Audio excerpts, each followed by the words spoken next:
Om Ajnana Jnana Shalakaya Chakshurunmilitam Yena Tasmai Shri Gurve Namaha Shri Chaitanya Manobhishtam Sapitam Yena Bhutale Soyam Rupa Kadamahyam Dadati Sarpadantikam Vandeham Shri Guru Shri Jutapad Shri Guru Vaishnavansha Shri Rupam Sagrajatam Sahegana Raghunathan Vitam Tam Sajivam Sadvaitam Savadhutam Parijana Sahitam Krishna Chaitanya Devam Shri Radha Krishna Padana Sahegana Lalita Shri Vishakhan Vitansha He Krishna Karuna Sindhu Deenabandho Jagatpate Gopesha Gopika Kanta Radha Kanta Namastate Tapte Kanchana Gaurangi Radhe Vrindavaneshwari Vrishabhano Sate Devi Pranamami Hari Priye Vancha Kalpa Tarvescha Kripa Sindhubhya Evacha Patitanam Pavanebhyo Vaishnavebhyo Namo Namaha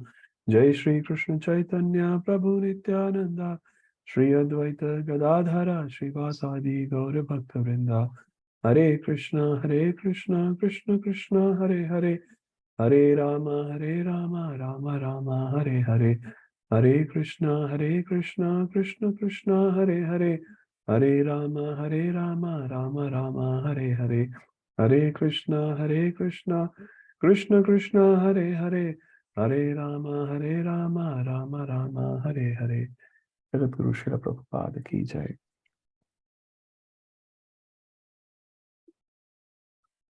Hare Krishna, everyone. Hare Krishna. Hare Krishna. Everyone can see my screen? Okay. Yes. Okay. Yes, we can. Welcome, everyone, and happy Snan Yatra to all of you. Today is a very auspicious day of Jagannath. Hare Krishna, Prabhu. Hare Krishna, Mataji. Hare Krishna.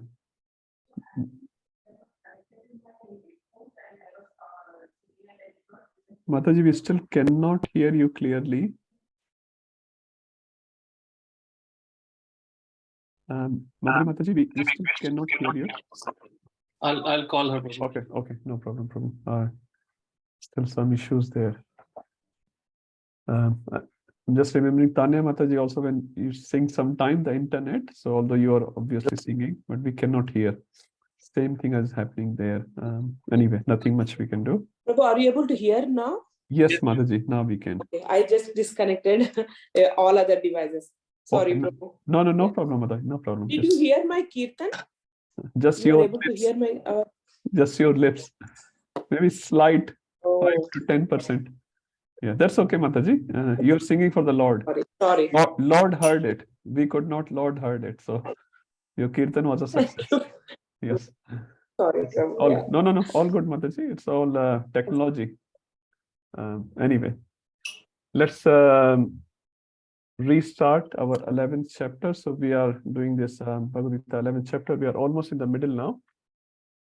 Last week we were discussing Sanjaya's description of the Virat Roop, and after that Arjuna's description of the Virat Roop. So let's do some quick recap.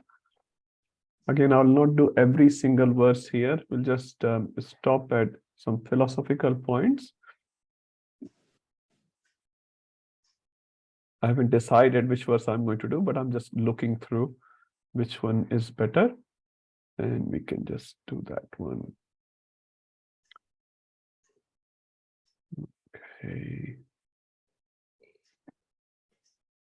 Okay, 11:14, we can do quick one. Who else? Tanya Mataji, Hare Krishna. I'm not sure whether you will. Hare Krishna. Prabhuji, I heard the class, but it was like on the train, so I didn't take notes. No problem, Mataji. No problem. All good. Rupam Prabhuji, I'm not sure you were there last week. I was there, Prabhu. I was there, okay, but not sure, huh? We can try. Well, yeah. So I'll start with the translation. Yes, So Prabhu. then bewildered and astonished, his hair standing on end, Arjuna bowed his head to offer obeisances and with folded hands began to pray to the Lord. So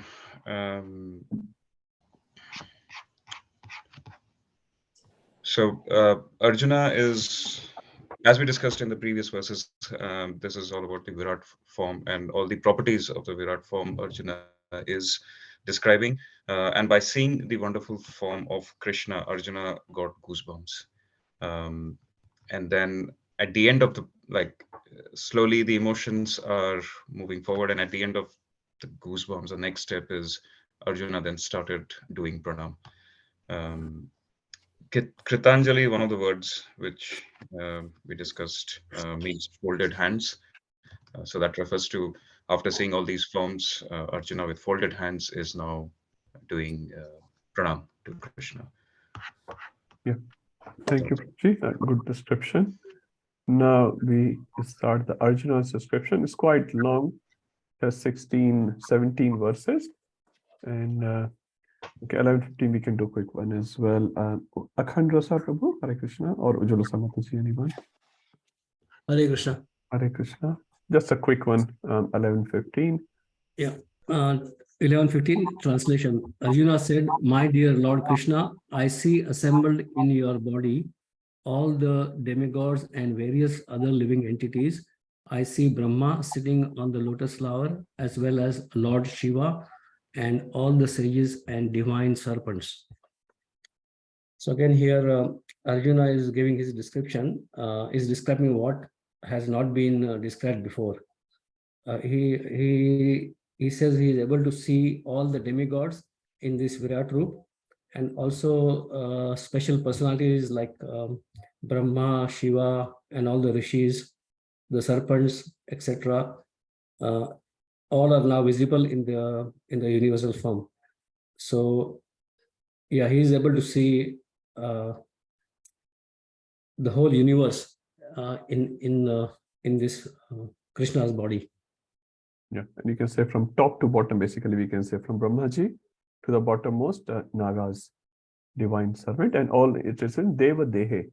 So in the body of Krishna, which he is showing at the moment. Thank you, Prabhu. Hare Krishna. Hare Krishna. That's all right. Prabhupada has also not written much purports to these verses. Okay, this one you can do 11:19. Quick one. Is Ujjwala Mataji there?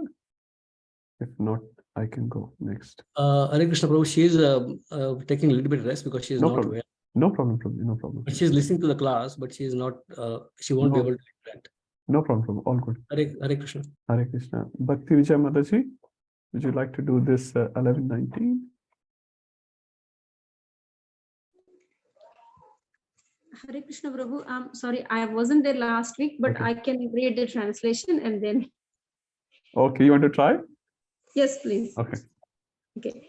You are without origin, middle, or end. Your glory is unlimited. You have numberless arms, and the sun and moon are your eyes. I see you with blazing fire coming forth from your mouth, burning this entire universe by your radiance.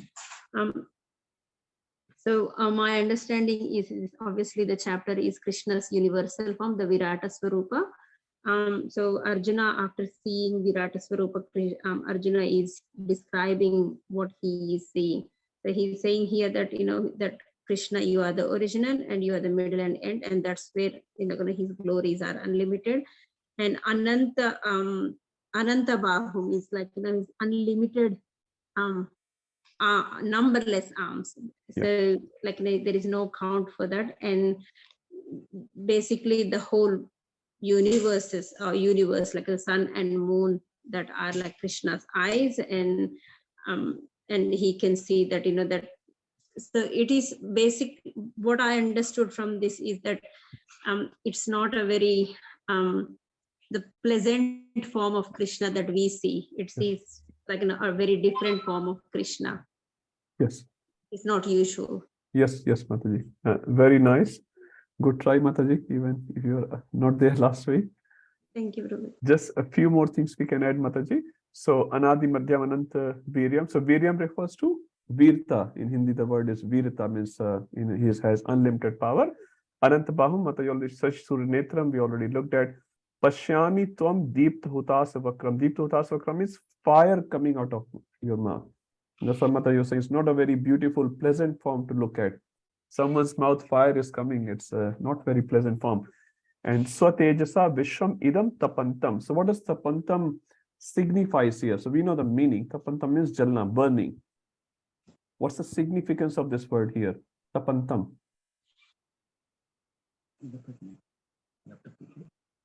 Prabhu, you're on mute. Heat is burning the entire universe. It is so. What Arjun is describing the effect of the Virat Rupa on the universe. So this verse represents the effect. So description definitely is there. So on 11:15, if you see when Arjun starts, okay, it's not there here. So 11:15 onwards, Arjun's description is there. From 19 onwards, couple of verses, the effect on the universe of this form. So it's not just a description; it's also had the effect. And as we were looking, the effect is not very beautiful. Tapantam. It's not everyone is smiling. Oh wow, good work. No, tapantam word is used. Thank you, Mataji. Again, the last line here, lokatrayam pravithitam. Pravithitam refers to disturbed. Prabhupada writes as perturbed or disturbed. So lokatrayam, all the three words, 14 planetary system are disturbed by seeing this form. That means they are terrified. What is this? What is this? Adrashtapuram, no one has ever seen this. Rupam Ugram, this is Ugra Rupa, no one has ever seen, and they are very disturbed about this. Okay, what else he is saying? We can just read the translation. Jai Dharma Prabhuji, if you'd like to just read the translation, just to get an idea what's happening further. Prabhu, you're on mute. Sorry, Prabhu. That's okay. All the hosts of demigods are surrendering before you and entering into you. Some of them, very much afraid, are offering prayers with folded hands. Host of great sages and perfect beings, crying all peace, are praying to you by singing the Vedic hymns. Yeah, so it's not just the asuras or anyone, even the sages are saying swasti, swasti, swasti. They're also afraid. Demigods are also afraid. Every single being in the three worlds is afraid, whoever is able to see this form. We can leave that one.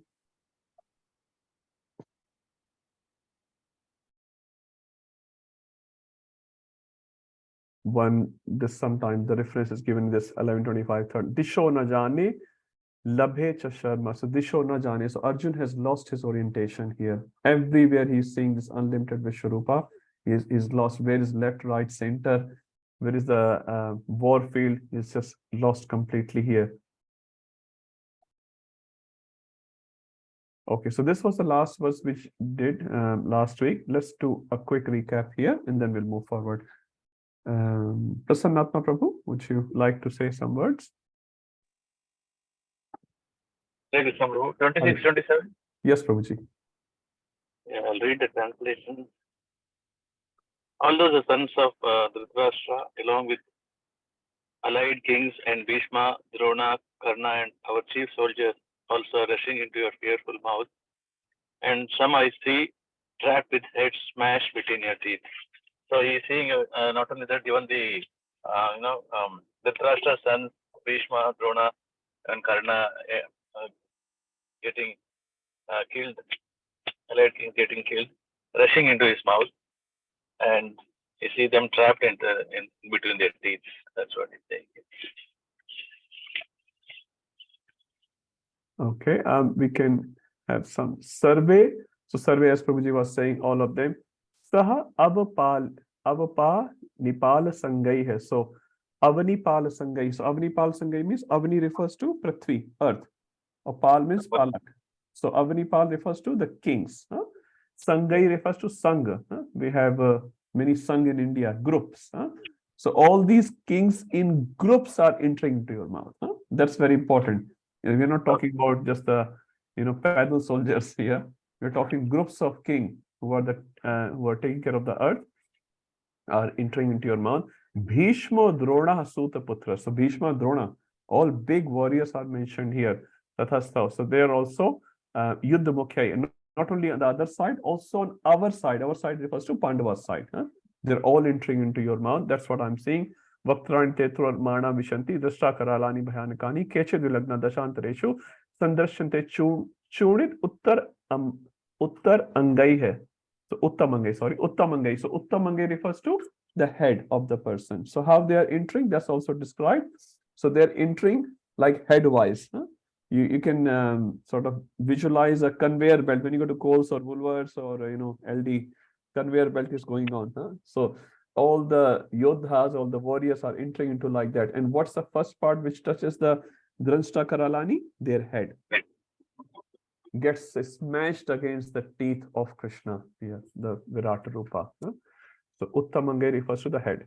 Chunita, and what happens? Becomes like a powder. Not only the powder, you can imagine a live person entering into, the blood will be coming out. So very horrible description actually from that perspective. Okay, so let's start today's verse, which is 28. This 28. Prabhu, just I have a doubt here. How do we, why is it given like this, Prabhu? But they don't die like that now, right? But, Yeah, but they're showing completely different, which didn't happen. yeah, but there's the principle given here, Prabhuji. Now, how Karna died and how Bhishma died, obviously the details are varied, but the point is they will all be dead in that war, and dead not like you offer a garland and give a poison or something, in a very terrible way, bhivats way. They'll all be dead, and that's what happened. Now, obviously, that the way Dronacharya was killed and Bhishma was killed was different. But here, the point is they are not going to just sit like a guru or a big grandsire like a Bhishma, and they will be just gone, disappeared. No, they will be actually dying in the war field in a very horrible way. And that's what happened. The blood was, it says on the body of Bhishma Pitama, there was not even a space to put a needle. That many arrows Arjun had shot on Bhishma Pitama. So it's not a very beautiful death, Prabhu. Dronacharya, his head was cut off. Karna, same thing happened. And all the other warriors, they died in a very terrible way. So that's what the sort of revelation which Krishna is doing to Arjuna at this stage. Yeah. Okay. 28 and 29, they are philosophical verses. Let's read them, and I'll connect it back to the previous two verses which we have just read, 26 and 27. Sakhi Radhika Mataji, would you like to read 28? I'll try, Prabhu. Yatha nadinam bahava mabhuvega. Yatha nadinam bhavom bhuvega. Samudrameva bhimukha dravanti. Samudrameva bhimukha dravanti. Tatha tavami naralokavira. Tatha tavami naralokavira. Vishanti vaktrani abhivijwalanti. Vishanti vaktrani abhijwalanti. As the many waves of the rivers flow into the ocean, so do all these great warriors enter into your blazing mouths. Hare Krishna. Now, I will not describe this. We'll read the second verse as well, and we'll do it together because they are interlinked. 11:29. Rupam Prabhu, would you like to do that?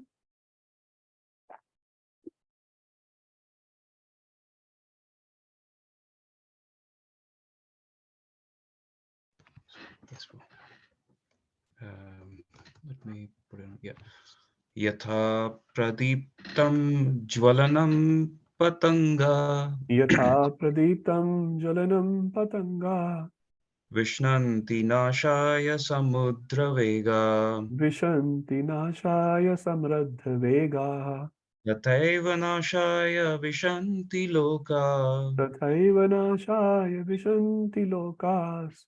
Stavapi vakrani samruddha vega. Tavapi vakrani samradha vega. Translation: I see all people rushing full speed into your mouths as moths dash to destruction in a blazing fire. Thank you. Thank you, Prabhuji. Okay, so let's read 28 word by word. Yatha nadinam bahvom vegaha. So Nadi, everyone knows Nadi is the river. Bahvo means refers to many streams of the river. Ambu Vega, so Ambu also refers to water. Vega means is with the speed. So when Nadi goes with the speed in different streams, where do they go? Samudram. So where do they go towards? Samudra or the ocean. So all the nadis with the speed, they come say Gangaji or other rivers as well. They come from Himalaya, and where do they go towards? Samudra with Vega, with speed. Tatha, similarly, so Yatha refers to a metaphor here, analogy is given here. As Nadi, as the rivers goes towards the Samudra with speed, Tatha Tavami Naraloka Vira. Naraloka Vira will refer to Nara Loka Vira. So Nar means in this assembled people here, all these Naraloka Vira means refers to kings basically. They're very brave kings. Vishanti Vaktrani Abhivi Jwalanti. So Vishanti means entering. Vishanti word has been used many times in these verses. Vaktrani refers to in your mouth, and Abhijwalanti means burning mouth, your mouth which has fire. So what basically Arjuna is describing here, as the Nadi, as the river in the different streams goes toward the ocean, I see all these Narlokvira, all these different kings are entering into your blazing mouth. That's the first analogy. Look at the second one and we'll come back to the first one. So second one is Yatha. See, the same word is used here as the previous one. Two analogies are given. Yatha Pradiptam Jwalanam Patanga. Patanga word anyone remembers from India? Patanga, moth. In Diwali we see so many patangas. You see under the tube light, hundreds and thousands you will see in the morning. Jwalanam Patanga. What do patangas do? What do these moths do? They rush towards the fire because they think, oh, the fire is so beautiful. When they rush towards the fire, what happens to them? They disappear from the dictionary of this word. No more patanga. They enter, but they never to come back. Yatha pradiptam jwalanam patanga. So as soon as they see the fire, they rush towards it. Vishanti. Vishanti again is enter. Nashaya means get destroyed. Samradha Vega. So Samradha Vega here is there as well. And Bhavo Vega is there as well. So Vega word is common there, right? With the Vega. So when the moths see the fire, they go towards the fire with a speed. Tathaiva, similarly, Nashaya Vishanti. Again, similar words are used here. Getting destroyed. Vishanti means after entering. Loka means in this. Tavapi Vaktrani. Tavapi Vaktrani refers to in your mouth. Vaktrani refers to the mouth. So entering into your mouth. Samradha Vega. So Samradha Vega word is used twice in this particular verse. 29. So line 2 has Samradha Vega and line 4 has Samradha Vega. So Arjuna is basically giving two analogies for him seeing. I need to open actually previous one as well. It will be very wonderful to see all the three verses together. 25.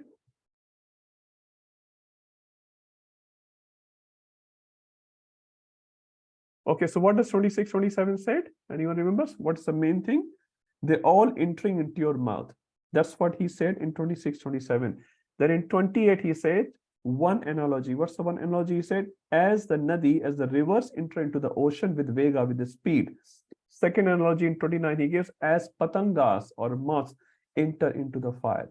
So Baladev Vidyabhushan and Vishwanath Chakravarti has given a good commentary on these two verses, which relates to the first verse. So this is the background. This is what I see and how I'm comparing this with two analogies. One is the analogy of the river entering into the ocean. Second analogy is moths entering into the fire. What's the difference?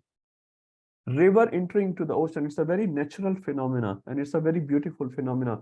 When river enters into the ocean, not only they carry on the water and the aquatics which they have in the river, the existence of the aquatics in the river continues in the ocean as well. If there's a fish or a tortoise or turtle in the river, it goes and mixes into the ocean. What happens? The turtle or the fish stays there and they can have, better water.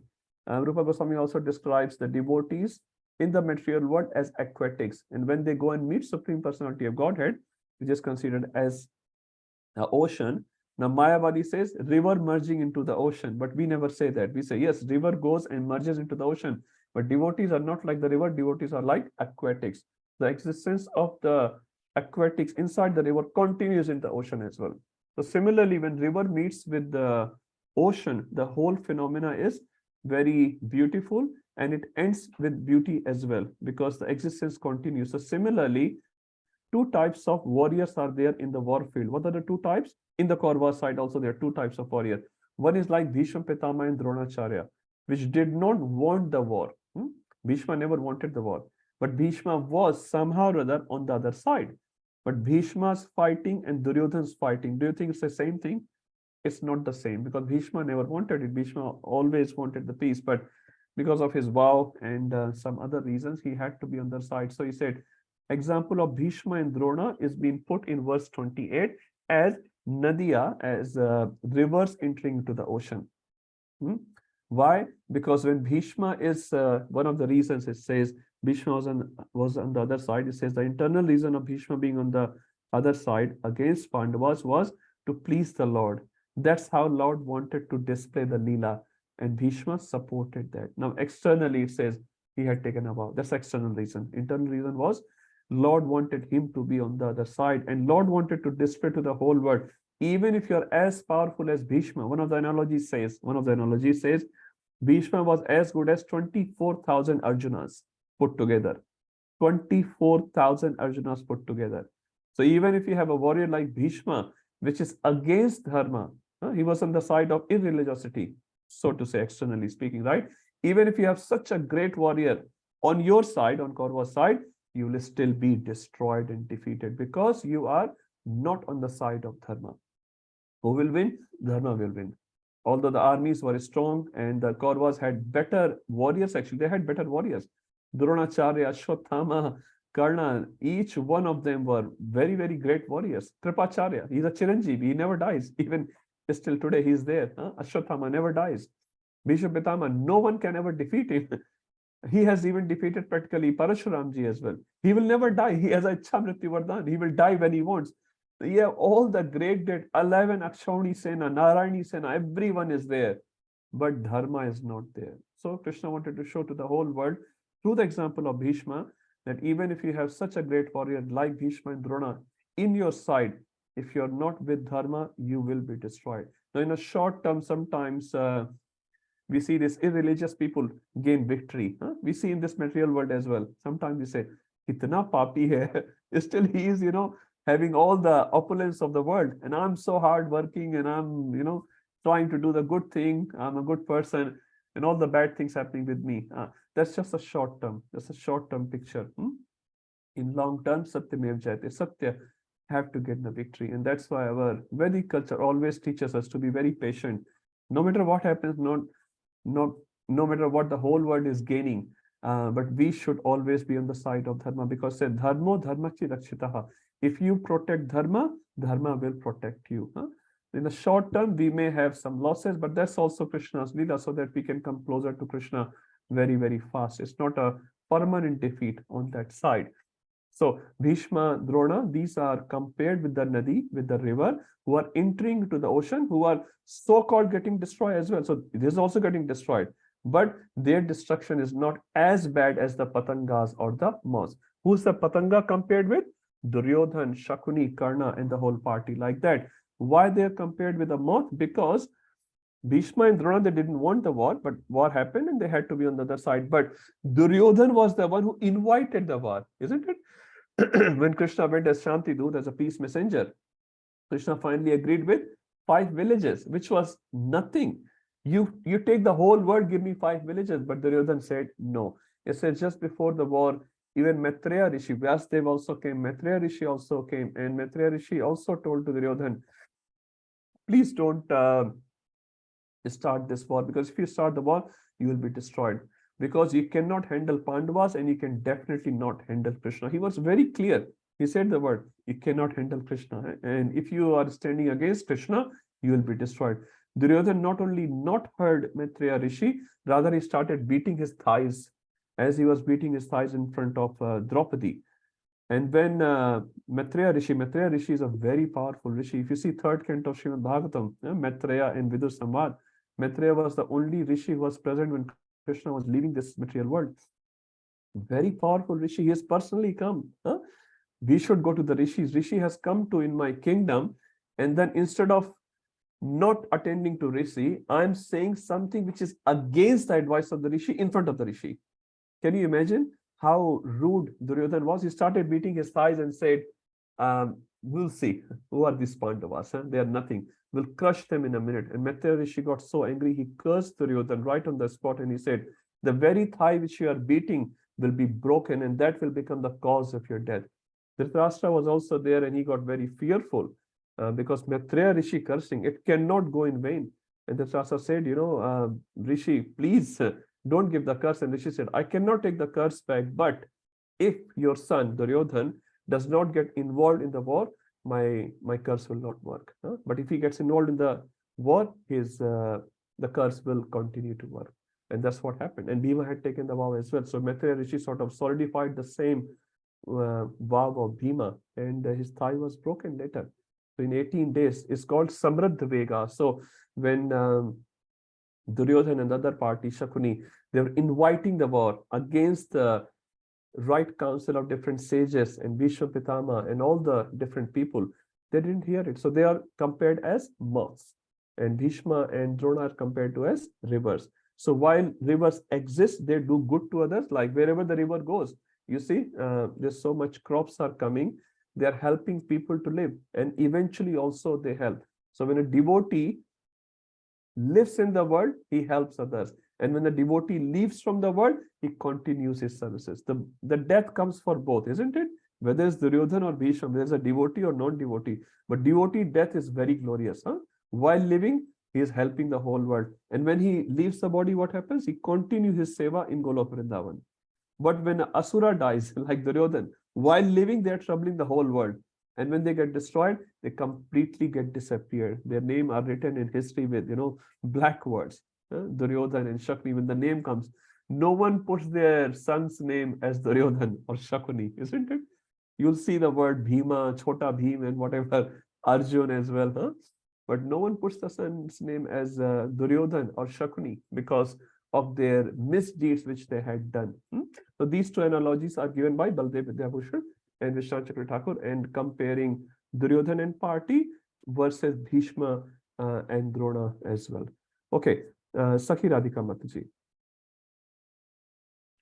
Prabhuji, quickly, like in this verse 26, 27, so Arjuna is also saying that even our chief soldiers are also rushing into your fearful. Yes, that's also correct.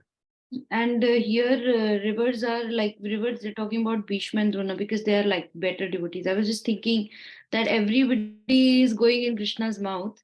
So, but even if they are devotees, they are, Prabhu was also asking.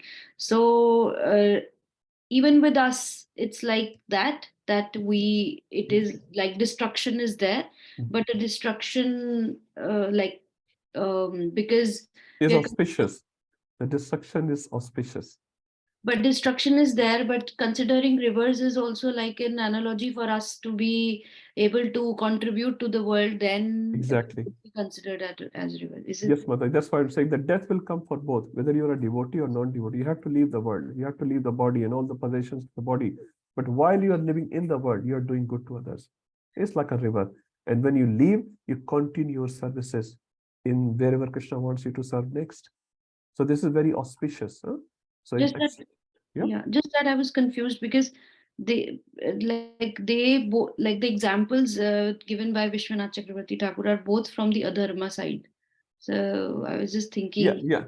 So, but Bhishma is a devotee, he's a Mahajan. So he is externally on adharma side and he will be destroyed, definitely. But still his destruction is not compared to the Duryodhan's destruction. It's different. And that's why I'm saying even devotees will die. Prabhupada's physical body was taken away by nature, physical body. But Prabhupada Kirti said the fame, no one can take that. It says, Ebujas Ghoshak Tribhuvana, the Tribhuvan, the three lokas, the 14 planets system are still singing the glories of Prabhupada. But the physical body was taken away, was destroyed by Kal. So our physical body will also be taken away, no doubt about it. So Nash will happen, destruction will happen, but how it happens, that's important. Okay, so it doesn't matter if you're on the side of adharma or dharma, like even the people who are on the side of dharma, or like on the Yodha's mukhe, like yes, you're right. Yes. So, even our side Yodhas are going to get destroyed, but their destruction is again like a river. Because Pandava's side, they're all devotees. Yeah. Okay. Tanya Mataji. Prabhuji, very quick one. Who did you compare to the more Duryodhan? Was that Shakuni?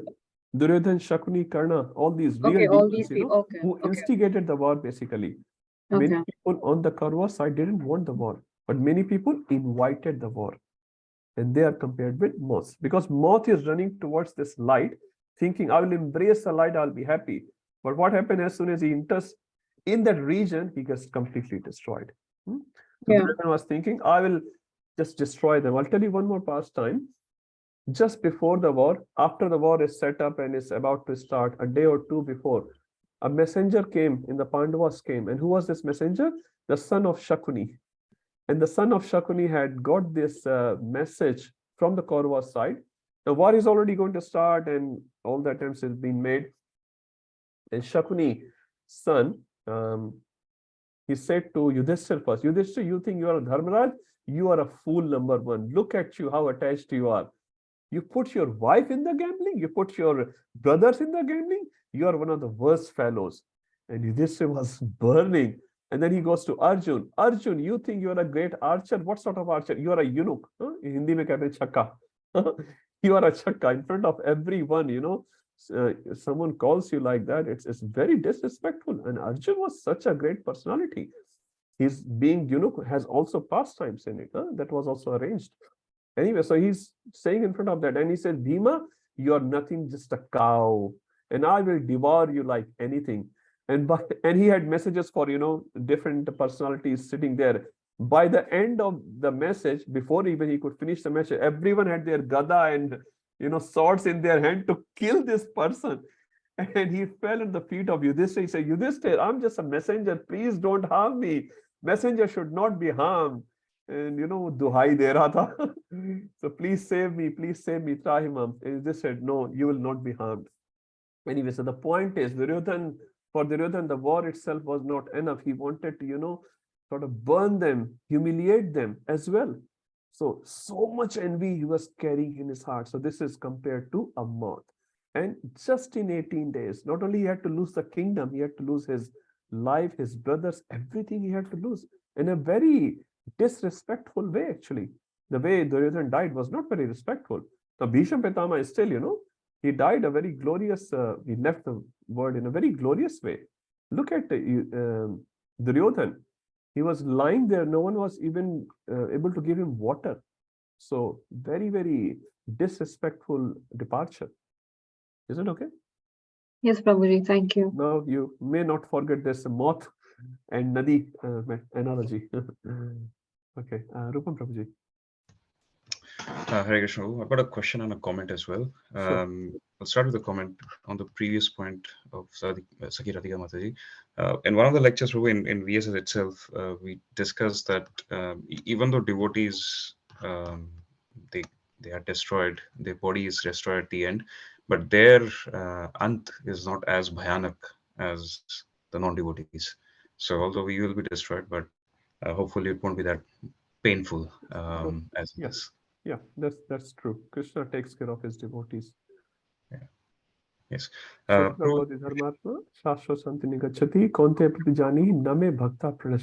devotee never get perished. Okay, yes, Prabhuji. Yeah. Prabhu, you mentioned that Karna also as one of the person who was wanting the war to happen. Yes. But Karna almost realized his position before the start of the war. That he's not a Sudputra, he's a Konteya. Would you still say he was in favor of the war and wanted to kill the Pandavas? Yes, he was from the very beginning in that party, and he was sort of being loyal. I'll not go into too much pastime here, but I'll remind you of one incident which probably everyone knows. Just before the war, there was a meeting organized, and they were trying to assess the strength of the other side. And Bhishma Pitama was assessing the strength of his own warriors on the Kaurva side. He called Karna as Ardharathi. Ardharathi means half Rathi. He said Karna was sort of boasting himself. I can destroy the Pandava army in like one day or something. I can't remember the exact number here. And Bhishma just sort of smiled at it. He said, Karna, you're not even a Maharathi. You are a Ardharathi. And on that, Karna felt so much humiliated. He left the assembly, and he said, I will not fight unless Bhishma is there in the war field. So he had so much ego attached to it. And Bhishma gave examples why he said what he said. So he gave examples. And there are multiple instances where Arjun blindly had sort of defeated Karna. In Virat, at Gandharvas, in Kamyavan, so he had defeated. So Karna was definitely was no match to Arjun, no match to Arjun. But Karna was just sort of boasting himself again and again. And Bhishma said, the warriors are not sort of fighting with their words, they have to fight with skill. And your skill does not match with Arjuna. So he was boasting. And as we know, he was a demon actually. Karna was a demon originally. Sahastra Kavach. We know that he was fighting with Narayan. So he's a demon from the past birth. He had some good qualities, no doubt about it. But again, Ravan had some good qualities as well. So we cannot overlook those major part. Yeah. Definitely, I was pointing more towards his willingness to fight or his intentions. He Wasn't he like? says he had intention. He said if Karna would have withdrew himself, Krishna Yeah. also mentioned that the war will not happen. So Karna was definitely the party, and he said, yes, Duryodhan, I'm with you. You start and you'll win the war. So if Karna withdrew himself, this war will stop. Krishna said this very clearly because Duryodhan was not confident in Bhishma as much as in Karna. He knew Bhishma will fight for me, but he had no enthusiasm to fight for me. But Karna was, wow, he's my man. So Karna definitely was there to invite the war. And he only suggested Duryodhan that this is Panchali, she's serving 5 husbands, so why can't she serve you as well? He was the one actually who made the first proposal, and that became the cause of the whole war. That one line. Yeah. Okay, Sakhi Radhika Mataji, another comment? No, that's Sorry, okay. That's just okay. a little question. It keeps bothering me, Prabhu, that whenever we read the Bhagavatam or so we hear lectures, we hear that all the like Parshad, like the devotees who come with Krishna in in the Leela. I mean, whosoever is associated to Krishna, who sees Krishna is an eternal associate of the Lord. So it keeps bothering me. Not necessarily. Otherwise, like Some of them are. Some of them are. most of them, like Krishna even kills them, like does if all the demons, Krishna killed them and they also were delivered. Yes. But what wrong did, like I was thinking, is Duryodhana is somebody like he didn't even got the opportunity to be killed by the Lord, and like it was just so bad for him. Because whole life he was doing bad. If you just imagine his lifetime, what he was doing to Pandavas from the very beginning, Vishan, Mahagne, Purushadharashana, starting from the poisoning to Bhima, whole life, Laksha Graha, disturbing of Draupadi, whole life he was doing bad. So his punishment, in my view, wasn't enough actually. Just one time he got beaten, but he was beating Pandavas and his whole family, humiliating, trying to murder them from the very small stage of their life. It was too much, too much. But Krishna was very kind towards Kamsa. He killed like his own family members, like his brothers, and he was so kind. What wrong did Duryodhana that he didn't got any mercy? So I was just thinking like that. So he did get mercy. He did get mercy from Balramji. So another topic altogether. He did get mercy from Balramji, and Acharya has explained for the so-called good he did, he got that mercy from Balramji. Many times the question comes, why Balramji favored Duryodhana? Not really. There's a lot of big discussion here, but he did get some mercy from Balramji from that angle. And Krishna was playing this role, and Balramji was playing a different role. So he did get some mercy, but his end was terrible. And one more thing, Duryodhana is an eternal associate of Lord. Yeah, that's what I had the question actually. No, he is. He said, Janami dharmam na chame pravati, janami adharmam na chame nivratti. I know what the dharma is, but I cannot get attached to the dharma. And I know what adharma is, but someone in the heart is telling me not to leave. He knew. But he acted like that. Like Ravana was acting in that sense. But we don't say Ravana as Jay and Vijay, okay, they are good people, they are just acting. No. When they are in the world, whatever actions they perform, we take lessons from their character as it is. Otherwise, there will be no lesson from anywhere. So, is it okay? As that character, he was really wrong. But Yes. He's that actually personified. as a real devotee in Golok Vrindavan, if he is like an eternal associate, he's doing a great job. To become a bad person for the Lord, Yeah. to be the bad cop is like a very good service. Exactly. And this is why Bhishma Pitama is always misunderstood. Many times he's misunderstood. Actually, he's a Mahajan. That's only Acharyas can understand Bhishma is a Mahajan, but he is also misunderstood character in Mahabharata. So we have to read the commentaries. Thank you, Mataji. Okay, Mahavasu Prabhuji or Vijay Mataji. Hare Krishna, Prabhu. Hare Krishna. Prabhu, we read in the scriptures that the moment that you have the darshan of the Lord, right, all your sins are actually burnt away. Very Now, nice. in that Mahabharata, so many millions and millions soldiers, right? Okay. What happened? Like, how does it justify that? Because you cannot have the darshan of Krishna unless until you have done so much of pious activity, so much of devotion. Pious activity is nothing, but you have to do so much of devotion even to have a glance of Lord Sri Krishna, right? And you actually had the darshan of the Lord. Yes. And then you actually have to go through so much of like war and something so much. I don't have words to express it. It's so terrible thing to do. I think I can understand what question. So your question has multiple questions, and I'll try to start. So just to take darshan of Krishna, it takes multiple lifetimes of piety, not only piety, devotional acts be performed to be able to see. So probably we have to understand. I'll explain you from external side and then the internal side. So external side, yes, you're right, Prabhu. Just able to see the darshan of Krishna, but what is the darshan? That's what we have to define. Now, Ravan also had darshan of Ram. Duryodhana was a samdhi of Krishna. His daughter was married to son of Krishna. He had not only like physical darshan of Krishna, he was able to go in the inner chambers of Krishna, and no soldiers was able to stop them. When Krishna was sleeping, he went inside. No soldier said, "Arey Bhai Sahab, where are you going?" No, he was a samdhi. He had darshan of Krishna since the very beginning of his life. But what does darshan mean? Does darshan mean only a physical darshan of the Lord? So many people walk in our temple. Do you think they're all devotees? So darshan has to be taken from a devotional perspective. Darshan means aligning ourselves with Krishna. That's called darshan. And if you're not aligning yourself with Krishna, that darshan is not a darshan. Now, physical seeing is nothing. Bhakti Siddhanta Maharaj once was standing in front of the deities.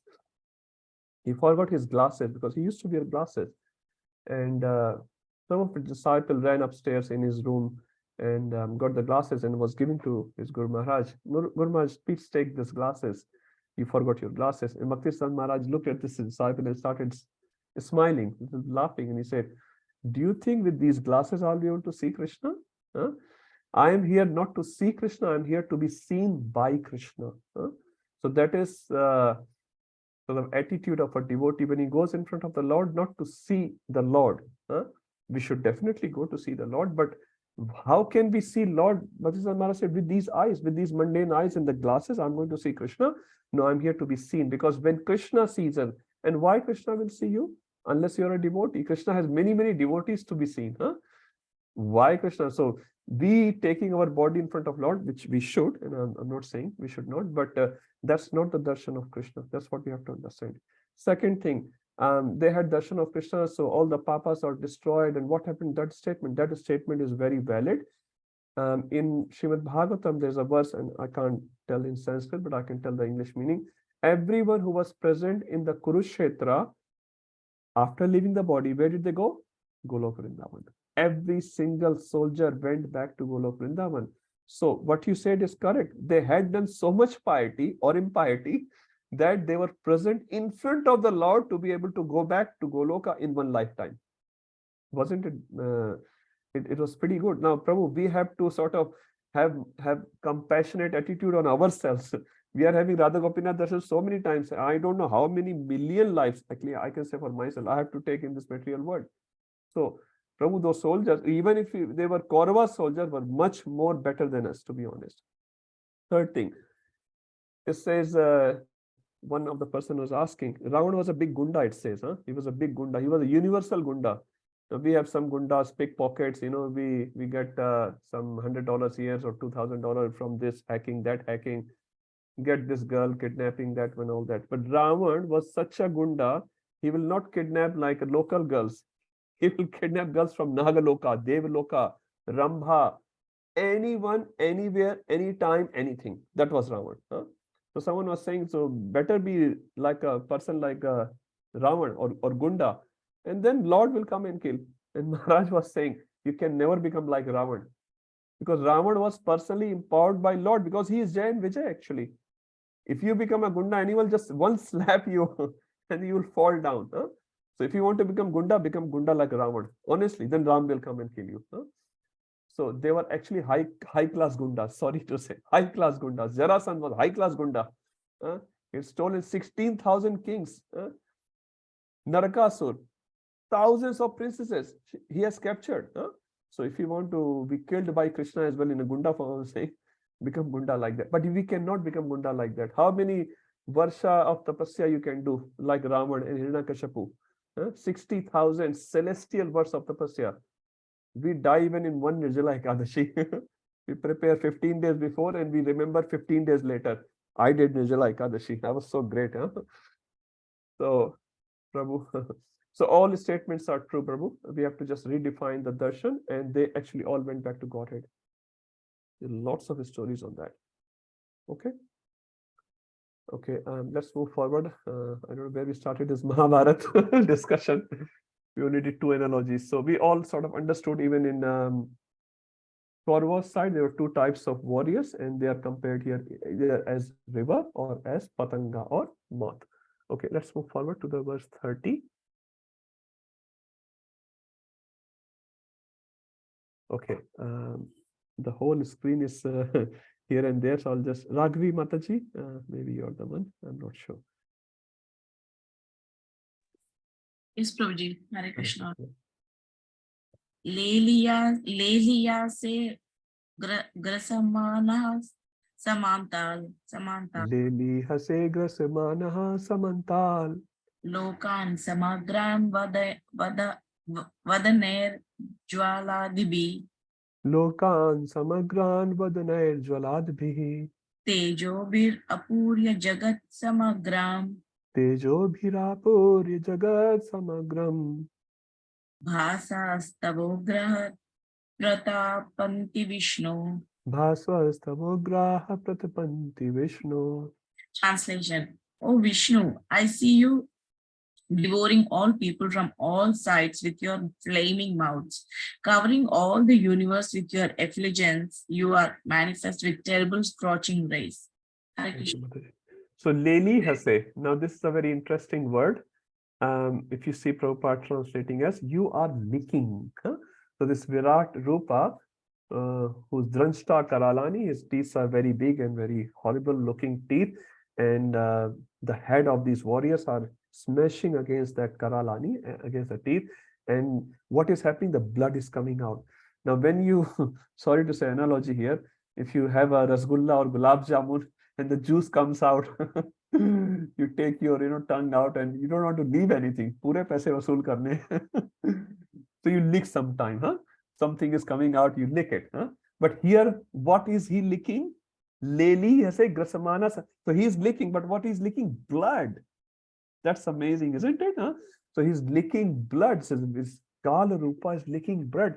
Grasmana, devouring, samantat from all the directions. Lokan, samagran, vadanai, jalabhi. So in this blazing mouth, when the warriors are entering, blood is coming out. Leli, he's licking the blood. So very, very horrible sort of description is described. But this is what it is. And this is called Kala Rupa. Mrityu sarvaharashaham. I'm Mrityu, I'm death. Tejo bhir apurya jagat samagram. So jagat samagram, all the jagat, all the world is filled with your teja, covering all the universe with your effulgence. Bhasa stavograha pratapanti Vishnu. Pratapanti, the similar word. Tapanti is used earlier. The effect on the pratapanti means bhayankar, very scorching heat you are producing.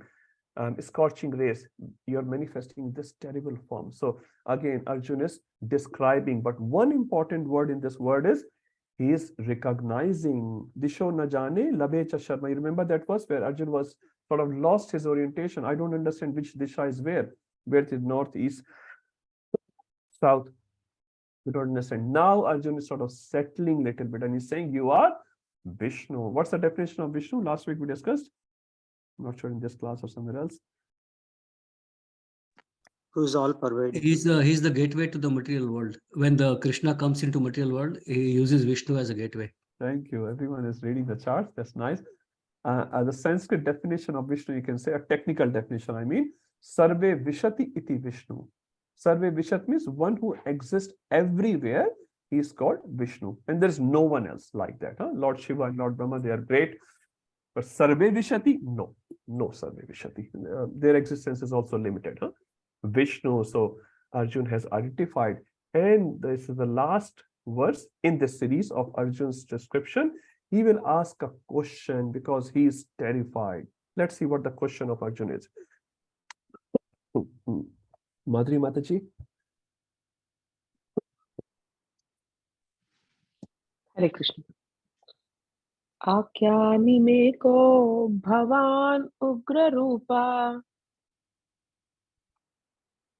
namostu te devavara prasida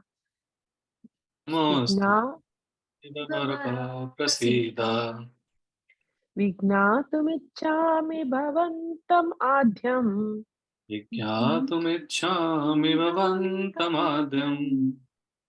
nahi prajanami tava pravrittim. Nahi prajanami tava pravrittim. Translation: O Lord of Lords, O fears of form, please tell me who you are. I offer my obeisances unto you. Please be gracious to me. You are the primal Lord.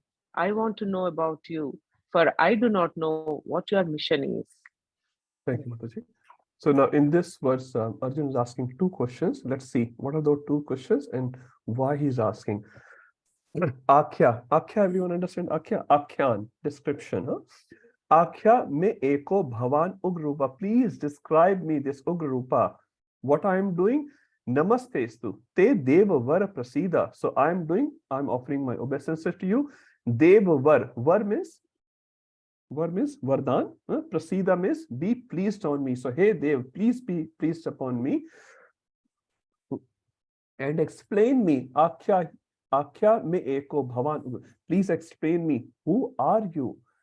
Vijantum ichhami bhavantam adyam nahi prajanami tava pravrittim. So tava pravrittim is what is your business here? Why are you here? So the two questions are, who are you? Please explain me this Ugrupa, because Adrashta Purvam is never been seen before and Arjun is completely terrified by now. Why? Because he is saying Bhishma, Drona and Sutputra is entering. So what do you think Arjun is thinking? Next will be me, isn't it? And in such a terrible form, because Arjun so far doesn't know what will happen to him. He has seen all the Yuddha Mukhya. So he's very, very terrified and he's asking, Akhya me eko bhavan ugrupa. Please explain me and please be pleased upon me. Have mercy on me. And also explain, not only explain who are you, also explain why are you here. Tava pravti. Pravti means here refers to what is your business here? Why are you here? O Lord of Lords, so fierce of form, please tell me who are you? Akhya me eko Bhavan. Yeah, one more word actually important here. Bhavan means, anyone remembers Bhavan? Have we seen it earlier? Bhavan means out of respect when you say somebody. Aap. In Hindi, we say aap. In English, it's all you. But in Hindi, sometimes we say tum. Tum means to our younger ones and aap to our elder ones. Anyone remembers this word being used earlier in Bhagavad Gita? Yes, Tanya Mataji? You can tell in English or whatever. Doesn't have to go exact reference. I don't remember the verse, but I remember somewhere in the previous chapter. Yes. So in the first chapter, when Duryodhana is describing Bhishma, he uses the word Bhavan. Sorry, Dronacharya. Dronacharya, when he describes, he uses the word Bhavan. Bhavan means up respectfully. Yes, Rupan Prabhu? 10.12, 10.13. 10.12, 10.13 also. So thank you, Rupan Prabhu. Yes, found out. So Bhavan word is used. Now, if you remember when Arjun surrendered to the Lord in the beginning, which verse represents the surrender of Arjun in the beginning of Bhagavad Gita? Anyone?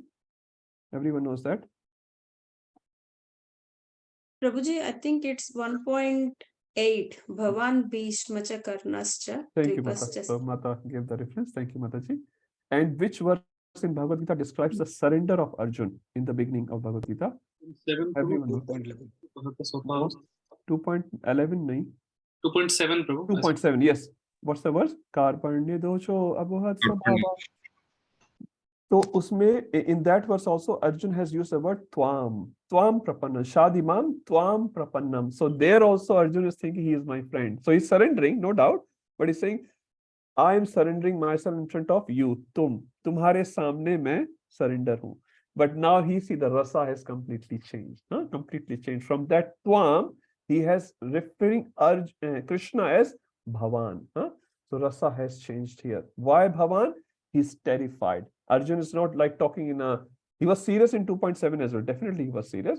But now he's terrified. He wasn't terrified. In 2.7 he was saying, oh, Krishna, you are Krishna and I'm surrendering. But what? He's using Akhya me eko Bhavan Ugra Rupa. Aap kaun hai? Who are you? Aap kaun hai aur kyun hai? Tava Pravritim. Please tell me. So you see the rasa difference and now see Krishna's response out of that. Beautiful series of verses. Quite a good educational points here. Charupataji, would you like to read? Hare Krishna, Prabhu. Hare Krishna. Kalosmin loka kshayakrit pravriddho. Kalosmi loka kshayakrit pravriddho. Lokan samarutam iha pravartaha. Lokan samarthum iha pravrittaha. Ritepi tvam na bhavishyanti sarve. Ritepi tvam na bhavishyanti sarve. Ye vasita prati anikshu yodhaha. Ye vasitaha prati anikeshu yodhaha. Translation. The Supreme Personality of Godhead said, Time I am, the great destroyer of all the worlds, and I have come here to destroy all people. With the exception of you, the Pandavas, all the soldiers here on both sides will be slain. Thank you. Hare Thank you, Krishna. Mataji. So what were the two questions of Arjuna in the previous verse, 11:31? Akhya me eko. So please describe me. Who are you? So what's the answer of that question in this verse? Kalosmi. Who I am? Time I am. Kal I am. What was the second question of Arjuna in the previous verse? Tava pravritim. What is your pravritti? What is your business? Why are you here? He's saying Loka Shaya Krita Pravriddho. So I am here to destroy the Shaya money, destruction. Lok means Loka. I am here to destroy the Loka. So Krishna in the very first line answered both questions of Arjuna. So let's read the further. Kalosmi Loka Shaya Krita Pravriddho. Lokan Samarthum Iha Pravritta. So Iha Pravritta. Pravritta word is same as the previous verse. Iha Pravritta. This is my pravritti. This is my business. What is my business? Loka Shaya Krita Pravriddho. And Lokan Samarthum. Samarthum is destroying the Loka. So it's using it double time. Loka Shaya, Lokan Samarthum. So I will completely destroy. Now I'll destroy everything. Lokan. Lokan refers to everyone here, right?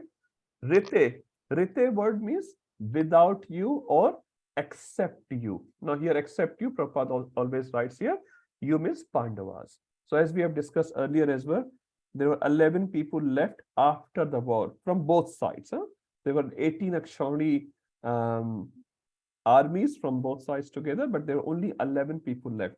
And except Rupam Prabhu, who is ready to tell the answer, someone else can say who were these 11 people. Very simple answer actually. Who will say? Anyone? Okay, try, start. 5 Pandavas, that's 5 people, 5 done. Krishna? Kripacharya, okay. So let's start from one side first, Pandavas. So 5 Pandavas obviously, and Krishna, and one more on Pandava side. Satyaki. Satyaki is considered a bodyguard of Krishna basically. Satyaki is a friend of Arjun, he's a disciple of Arjun, he is disciple of Dronacharya as well, and he has been trained by Arjun many times. Okay, so that's Pandava side. Kaurava side, who was left? Ashwatthama. Thank you. Kripacharya, thank you. Ashwatthama. Ashwatthama. Kripacharya done. Who else? Kritavarma. So Kritavarma is the army chief which came from Dwarka. So Narayani Sena, which came from Dwarka, he was the commander in chief. He was also left. And there's one more person was left. Who's the 11th one? Vikarna, Prabhu. Vikarna. Vikarna was the only one who sort of opposed the Draupadi disrobing in the assembly. And it says one more left. Sometimes it's not, sometimes. Vikarna was killed by Bhim. Vikarna was killed by Bhim. Okay. The last one who was left was Yuyutsu. He was son of Dhritarashtra and the maid servant. From a maid servant, right? Okay, so thank you, Rupam Prabhuji, for correcting me. So it was Yuyutsu, not Vikarna, Yuyutsu. So Dhritarashtra's son, which is not counting in 100, it is 101, you can say. It was from another maid servant. He changed sides. He changed the sides. Yeah, Yusuf was the only one, I think, right? Who changed the sides before the war. He started from Kaura's side, but he came on the Yudhishthira side. Thank you, Prabhu. So these are the only warriors who were left. So Krishna is saying, Ritepi Tvam. So except you. Ritepi Na Bhavishyanti Sarve. No Bhavishya is there, huh? Because everyone will be destroyed. Ye Vasitaha Prati Anekeshu Yodaha. Anekeshu means different warriors, they all will be destroyed. So basically what Krishna is saying, two things Krishna is saying here: I will destroy everyone here except you, or I will destroy everyone even without you. Now there are two things. Except you means you will not die, right? You can just be part of it and you will not die. But I can also destroy without you. What does without you mean? Many times we think, only because of me temple is running. I'm such a great preacher. I'm such a great intelligent person. If I was not there, what will happen to the temple or to my community or to my family or to my office and blah, blah, blah. Whatever illusions we may have. But the good news is, or the bad news is, even without us, this world will be running in a better way. Some people will be giving feast when you leave the body, huh? Some people may remember you for 1 or 2 days, but anyway, we are not running the world. My Guru Maharaj said in a class, Krishna consciousness movement is expanding not because of you, but in spite of you. So if you ever have an illusion that we are great preachers, we should hear this line again and again. I love this line. Huh? So it will keep our ego a little bit down. So Chaitanya Mahaprabhu is the one who is preaching, huh? And what we are is just a tiny instrument in the hand of Chaitanya Mahaprabhu. He is using us just to purify us.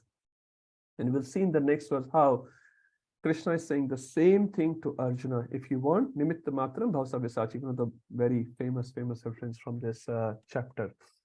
Okay, so let's move to the next one. One more thing I was reading this purport of Prabhupada, and Prabhupada give a reference here. I'll just read that, very beautiful. It is written in the Vedas that Supreme Truth destroys everything, even the Brahmanas. And the reference from Katha Upanishad. Eventually, all the Brahmanas, Kshatriyas, and everyone else are devoured like a meal by the Supreme. This form of the Supreme Lord is all-devouring giant, and here Krishna presents himself in that form of all-devouring time, except for few Pandavas. Everyone who was present on the battlefield will be devoured by him. So it's not only this verse in Bhagavad Gita, also the similar description is there in Katha Upanishad. Now look at Prabhupada's sort of knowledge here. Now Prabhupada didn't have Google or Veda base and this and that. Prabhupada knew these most of the verses in his head. Huh? He was a big scholar, but so humble. Okay. 1133, one of the most famous verses in Bhagavad Gita. Let's read that. Who will read this? Satyama Mataji, if you like to read. Yes, Prabhuji. Thank you. Hare Krishna. Tasmat tvam utishta. Tasmat tvam utishta. Yasho labhasva. Okay, we'll read it together. Tasmat tvam utishta yasho labhasva. Jitva satrun bhungsva rajyam samavayam. Jitva shatrun bhungsva rajyam samaratham. Mayeva te nihata purvameva. Mayeva te nihita purvameva. निमित्त मात्रं भव सव्यसाचिन्. Nimit matram bhavasa vyasachin. Therefore, get up, prepare to fight and win glory. Conquer your enemies and enjoy a flourishing kingdom. They are already put to death by my arrangement, and you, O Sabyasachi, can be but an instrument in the fight. Hare Thanks, Krishna. Mataji. So tasmat refers to tasmat sarveshu kaleshu mam anusmaridya. So in 8th chapter we read that word. Tasmat means therefore. So Krishna has explained in time I am and I'm going to destroy everyone except you. So now tasmat therefore take an intelligent decision. Tasmat tam refers to you. Uttishta means everyone understands Uttishta. Uto. The morning, when we are waking up the kids and kids like nahi. Mama is like school jana hai. You got to go to school, huh? Uttishta also is used in the 4th chapter, the last verse of the 4th. Yasho labhasva. Labhasva means lab or gain. You can gain. What you can gain? Yasha. Get up and take the yasha. Yasha means kirti, glory. You get up and take the glory. Jitva means win over. Shatrun, your enemies. Bhungshva refers to bhogo. In the Hindi, bhoga, enjoy, relish. Rajyam samradham, prosperous kingdom. So what Krishna is saying, oh Arjuna, please get up and jitva, win over your enemies and take the prosperous kingdom of the whole world, of the whole earth. That's what is being on the stake. Mayye vaite nihita purvameva. Mayye vaite nihit. Hata means marna, to kill. Nihita mayye vaite. I have already killed them. Krishna is perfectly assuring Arjuna, Mayye Vaita Nihita Purameva. Purameva means Purana. Pehle se, I've already killed them. Nimitta Matram, you become an instrument. Bhav means to be. Savyasachin means a person who is ambidextrous, means who can shoot the arrows from both hands. So basically what Krishna is telling Arjun here, I have already killed every one of them. You all have to get up. Jitva, like your winnings are already been fixed by me, and you get up and take the glory of killing your enemies. So this verse is very important to understand, because many times we can, if we don't read the proper commentary, we can misunderstand the verse as well. Couple of things here. First thing is, if Krishna has already killed, and Prabhupada said this in one of his classes, when Krishna said, I have already killed them, you get up and take the glory. So Arjun did not say, oh Krishna, thank you so much, and let's sit aside and drink bhang. Prabhupada says that. Arjun does not say that to Krishna, although his winning was perfectly assured by Krishna, but Arjun does not say that. What does he say? Eventually in Bhagavad Gita, Karishye Vachanam Tava. Karishya Vachanam Tava means I will follow as you say. Now, Krishna does not say to Arjun, you go to sleep. What is saying? Uttishta and fight. And your winning is true. So what message this line is giving it to us? So devotees are never a lazy person. Although they know they're going back to Godhead is Dhruva. Fortunately, a good news for everyone.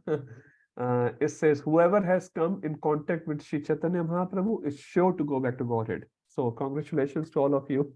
You're all going to back to Godhead. We'll see you all there. Someone posted a little video in WhatsApp somewhere. Indra Maharaj giving initiation to one Mataji, and Maharaj was explaining, when we all go back to Golok Vrindavan, there will be a ISKCON party there as well. And Prabhupada ji there will be there as well to welcome all of us. And Prabhupada said once to Indra Maharaj, which Maharaj is explaining the lecture, is saying, but I will not be in this my old body. I'll be in a boy's body. Prabhupada said that. I was so happy to hear. I've heard about it. The Prabhupada is Sakha of Krishna. So he's a spiritual form, roughly speaking, the Sakha. Prabhupada said again, I will be in a boy's form, but I will identify all of you. So Maharaj was so happily explaining that there will be a ISKCON there as well. Not in like a physical form, that is ISKCON and this is another temple like that, but Prabhupada will be there, our spiritual masters will be there, and we'll see all each other.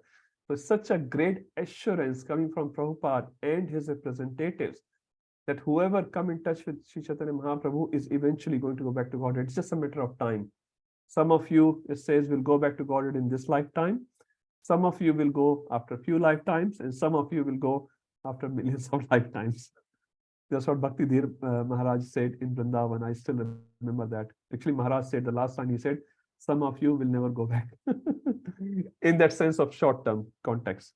So, it depending on our faith. He said, the more faith we have in Sadhu and Shastra and Guru, the faster we'll go back to Godhead. The less faith you have, the longer you will take. So, we may be chanting Hare Krishna, Bahu Janma Kriyate Shravan Kirtana Tabu Tanapaya Krishna Pate Pendhana. So, we can be chanting Krishna's holy name for thousands of births, but will not get the love of Godhead. Why?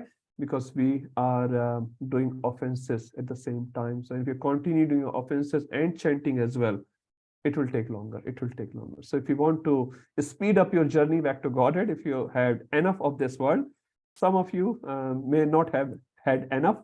Some of us had enough, isn't it? Some of the people I can identify in the call, they are like, enough by enough of this world. Ho gaya. Chalo.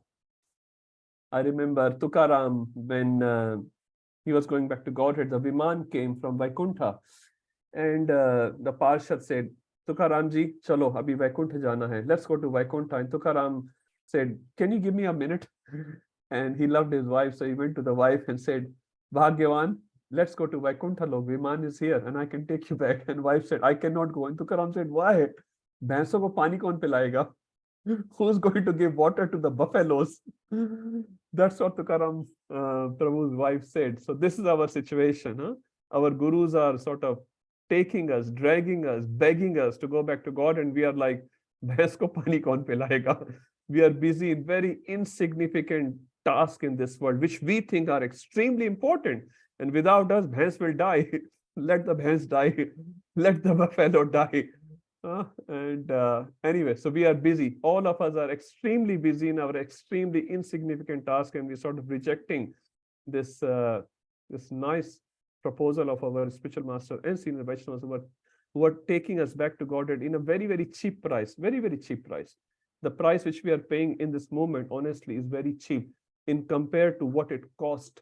You're going to India, suppose the ticket costs, $1,500. Someone gives you 10 cents. Is it a cheap price or no? You still bargain. Arre, mega de raha hai. You are giving too much. You're charging too much. You're charging 10 cents. So we are still negotiating.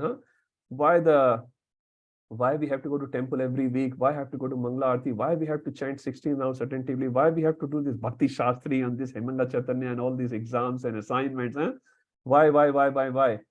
It's not even 10 cents. Honestly, it's not even 10 cents which is being asked from us in comparison to what it costs to go back to Godhead. So Prabhupada is being very, very kind. So basically everything is fixed by Krishna. We are somehow or other in the movement of Sri Chaitanya Mahaprabhu, Gaudiya Vaishnava Sampradaya. So going back to Godhead is sort of fixed. Now it's just a matter of time how long we will negotiate with Krishna and Guru. And we say, nahi, Guru is begging, please read Prabhupada books, and we are begging or sort of ordering, nahi padna, time kidhar hai? Where is the time? Guru is saying, come for Mangala Aarti. Where is the time? What is Mangala Aarti? Yeah, I went on Mangalwar 10 years ago. No, it should become more regular. And the more we can do in this life, it says the more we practice before the war, the less we bleed in the war. And the war is death. That is our final war, final exam. Ante Narayana Smriti. How are we going to do this Narayana Smriti at the end of time? Not easy, but we can practice within the lifespan of 20-30 years. Some are young, I'm not so young. 20-30 years more, and we can go back to Godhead relatively very easily. Relatively. Nothing is easy, but relatively quite easily. So this verse is a very assuring verse from Lord to his devotee. Now, another thing which Krishna is offering here, Rajyam Samradham. So now you can say, Krishna is offering this prosperous kingdom to Arjuna, but we are not supposed to enjoy anything. But actually in bhakti, we enjoy a lot, isn't it? And only devotees can sort of wow for it. The enjoyment we had in Krishna consciousness, we never had even in the past. No matter which background you come from all the sides, from physical, mental, emotional, spiritual, every side, the devotees take care of us so nicely. No one ever has given, extended his help so much, ever. At least I can say in my life. So devotees give all sorts of enjoyment to us. And sometimes we get surprised why we are inviting these people, they are not coming. We're inviting them to come in. I'm looking at Mahasa Prabhu, he and other team members also doing lots of, hall programs. And they ring so many people, Mataji, Prabhuji, please come, please come, please come. They still don't come. They're inviting to come and sit and relish nice music, nice prasad, drama, arti, and whoever comes, they love it. Whoever comes, they love it. But when they don't come, they just don't come. And it happens here as well. I'm not saying just in that area, everywhere it happens. So devotees take care so much. So Rajyam Samardham refers to what Krishna is offering in the material world. Although it's material world, we still enjoy so much. Mayye vaite nihita purvam nimitta matram. Another word here important, nimitta matra. Some people have problem with this word. Why I should become nimitta matra in the hands of Krishna? Why I should become instrument in others' hand? Sometimes we want to take the glory. And that's why we want to do all the projects by myself, because if I do it myself, I will get all the credit.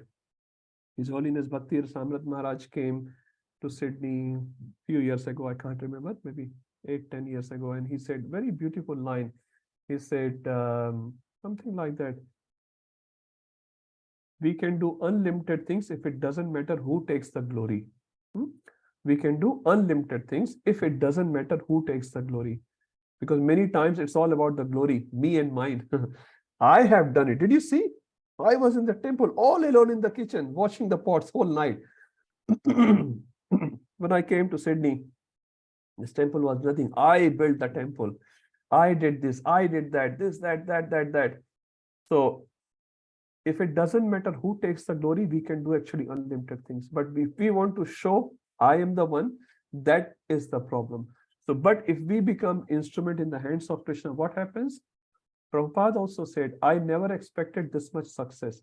Prabhupada, when he came to the West, he never expected this much success. And Prabhupada was very honest. He said, I did not, but Krishna can do anything. So what happens when you become nimitta matra, when you become instrument in the hands of God, what God can make us do is much beyond than what we can do on our own. We may have some strength, some intelligence, some powers we may have, and that's fine. There's nothing wrong with that. But if we make ourselves via media in the hands of God, in the hands of Krishna, then what God can make us do, that is unlimited. Imagine Prabhupada, externally speaking, a 70-year-old man, no connection, no money, no well-established plan that I will go and speak in this university and speak in nothing. Prabhupada did nothing, no residence for Prabhupada. He came in the hands of Krishna and he said, Krishna, nachao to me. Whatever way you want me to make dance, I will dance. But hum log kya kehte hain? I want to dance on my terms to Krishna. That's what we say, isn't it? I have my own plans. And when my plan fail, I go to Krishna and say, Krishna, why my plan isn't working? Why don't you make my plan successful? I'm a devotee.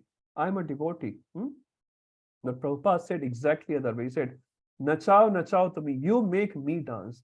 So when we become surrendered to Krishna like that Krishna, you make me dance and I will do what I can do as per the intelligence you have given me.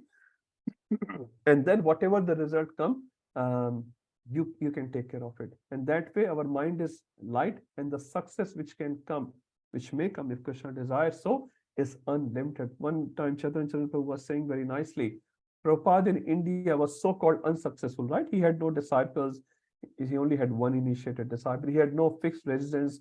No one knew him for practically anything. But when he went to West, he got so much success. So Chaitanya Prabhu was explaining, actually Prabhupada was always successful. But the success which we think is success got manifested in the West. Why he was successful? He was 100% surrendered to Krishna when he was in India, when he was in America, when he was the world leader, and when he was a leader of no one. It doesn't matter. He was 100% successful all the time. So it's a very beautiful definition of success. Many times we want us to become successful in those terms. Kuch to hona chahiye, na? I need to show something to the world that who I am. But that's not the definition of success. The definition of success is how much surrender you have for Krishna. And it says, you don't need to be a great devotee, you need to be a good devotee always. If we are good devotee, that means we are supposed to do what we are doing, we are supposed to do we are good devotee, then great things may happen or may not happen. Huh? So Nimitta Matra is very important. So we have to at least try to make ourselves as a little instrument in front of our spiritual master. He says, in front of our spiritual master, we should show ourselves as fool. But don't behave like a fool. Huh? Show us as fool. Huh? Don't show, you know what, I'm Bhakti Shastri, I'm this, I'm temple president, and I'm teaching, 30 this batches and that batches. If you show yourself like that, you'll be laughing at you. Huh? So Nimitta Matram. So become very humble, surrendered soul in the hands of our spiritual teachers, Prabhupada, Krishna, and then what will happen? Amazing things will come in our life. And Prabhupada is a live examples, and many other examples are like that. Now, what happens to my skills? I'm also very skillful, I'm talented. So last word here in the verse Sabvesachi. Who is saying this word? Krishna. To whom? To Arjuna. So Krishna never underestimates your powers as well. So if you have a special skill, Arjuna has a special skill, Krishna is acknowledging it. So never think my skills will not be acknowledged, will not be used. Huh? Krishna or his representative will always understand your skill set. So here a very unique skill set of Arjuna is there. He can shoot the arrows from both hands.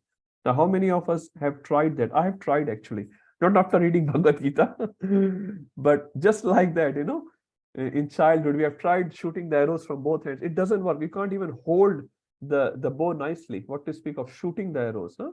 We can't even shoot from the right hand. But at least you try for the fun. It's very difficult job. So Arjun had acquired the skills. And you know how Arjun had acquired the skills?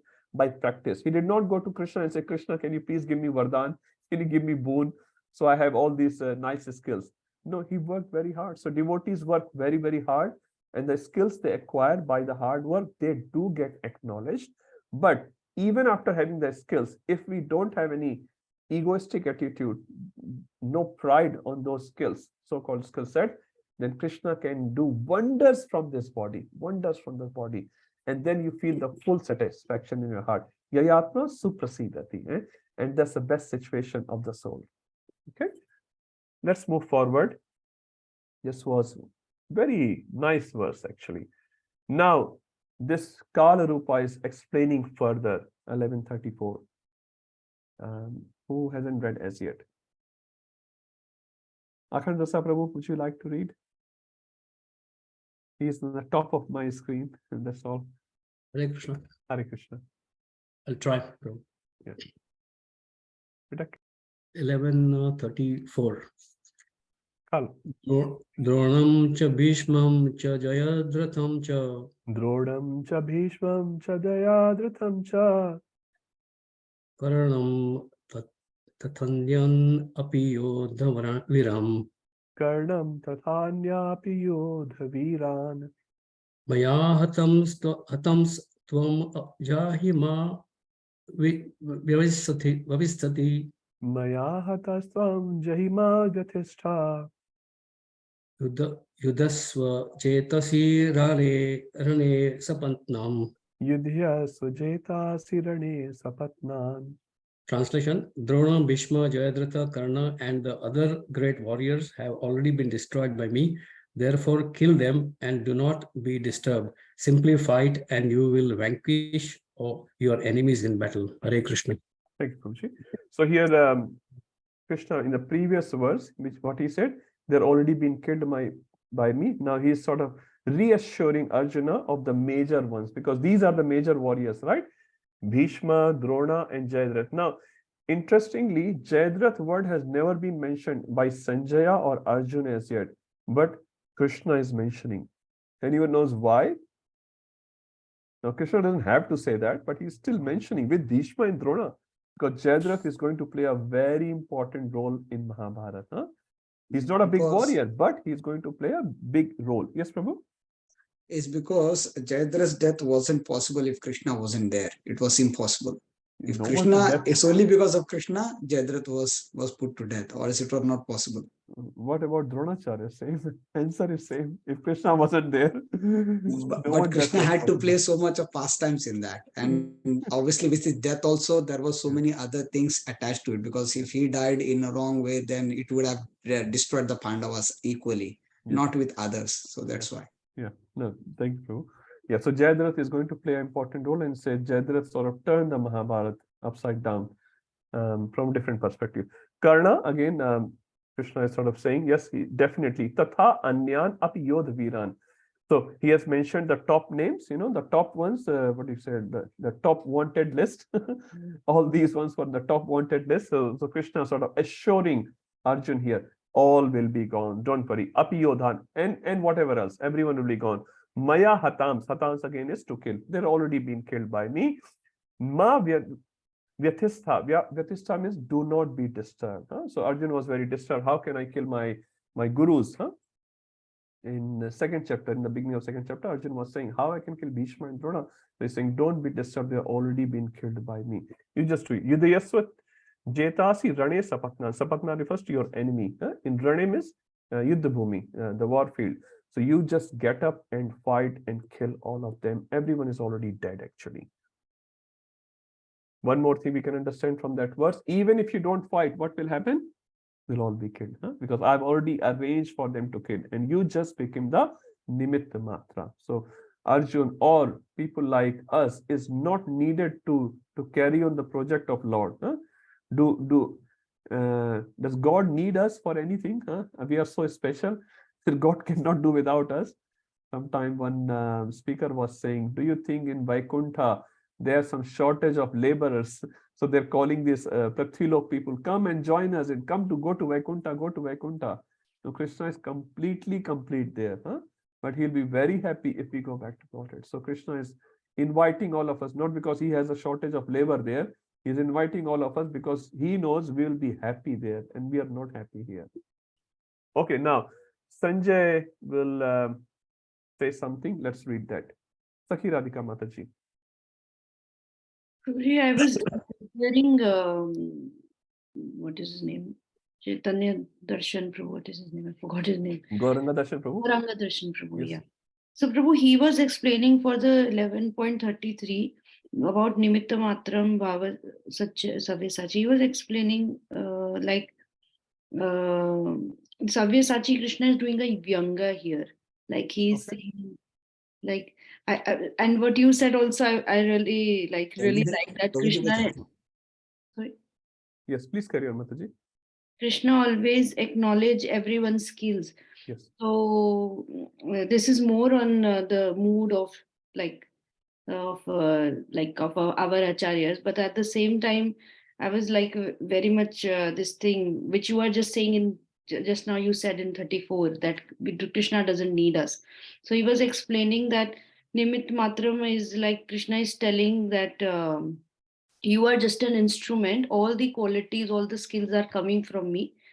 Oh, great, Sabyasachi. Like he's doing a sarcasm there. Yes, yes. So just wanted to understand, like, can we write both, or can we understand it as the both thing that Krishna knows what is suitable for whom, and accordingly one can perceive? Is that the way we take it? Yes, Mataji. Thank you for sharing that. I've also heard that somewhere, that you think you're a Sabyasachi, you're ambidextrous, you're super expert, and Arjun in one sense was topmost archer of his time in that world. So Krishna is saying, you think you're very expert, actually you're nothing. So nimitta matram, you just be there and take the glory. So yes, because our acharyas open multiple layers of meaning when we read these verses. Once Prabhupada was asked, Prabhupada, you have written so many books. If you get an opportunity, which next book you want to write? Prabhupada was asked this question because Prabhupada was constantly translating. And what was the answer of Prabhupada? Mahasu Prabhu and Vijay Mataji is telling me Bhagavad Gita, I heard it. Yes, Bhagavad Gita. Bhagavad Gita. Why did he say that? Because Prabhupada said, and they said, but Prabhupada, you already written it. So Prabhupada said, because it is so deep. Bhagavad Gita is so deep. So similarly, what we read in this short amount of time, like we are expected to finish whole Bhakti Shastri in 2 years, which to me seems impossible target. Some of you are already complaining, which is fine. Now, why are you complaining? I will not disclose in this call here.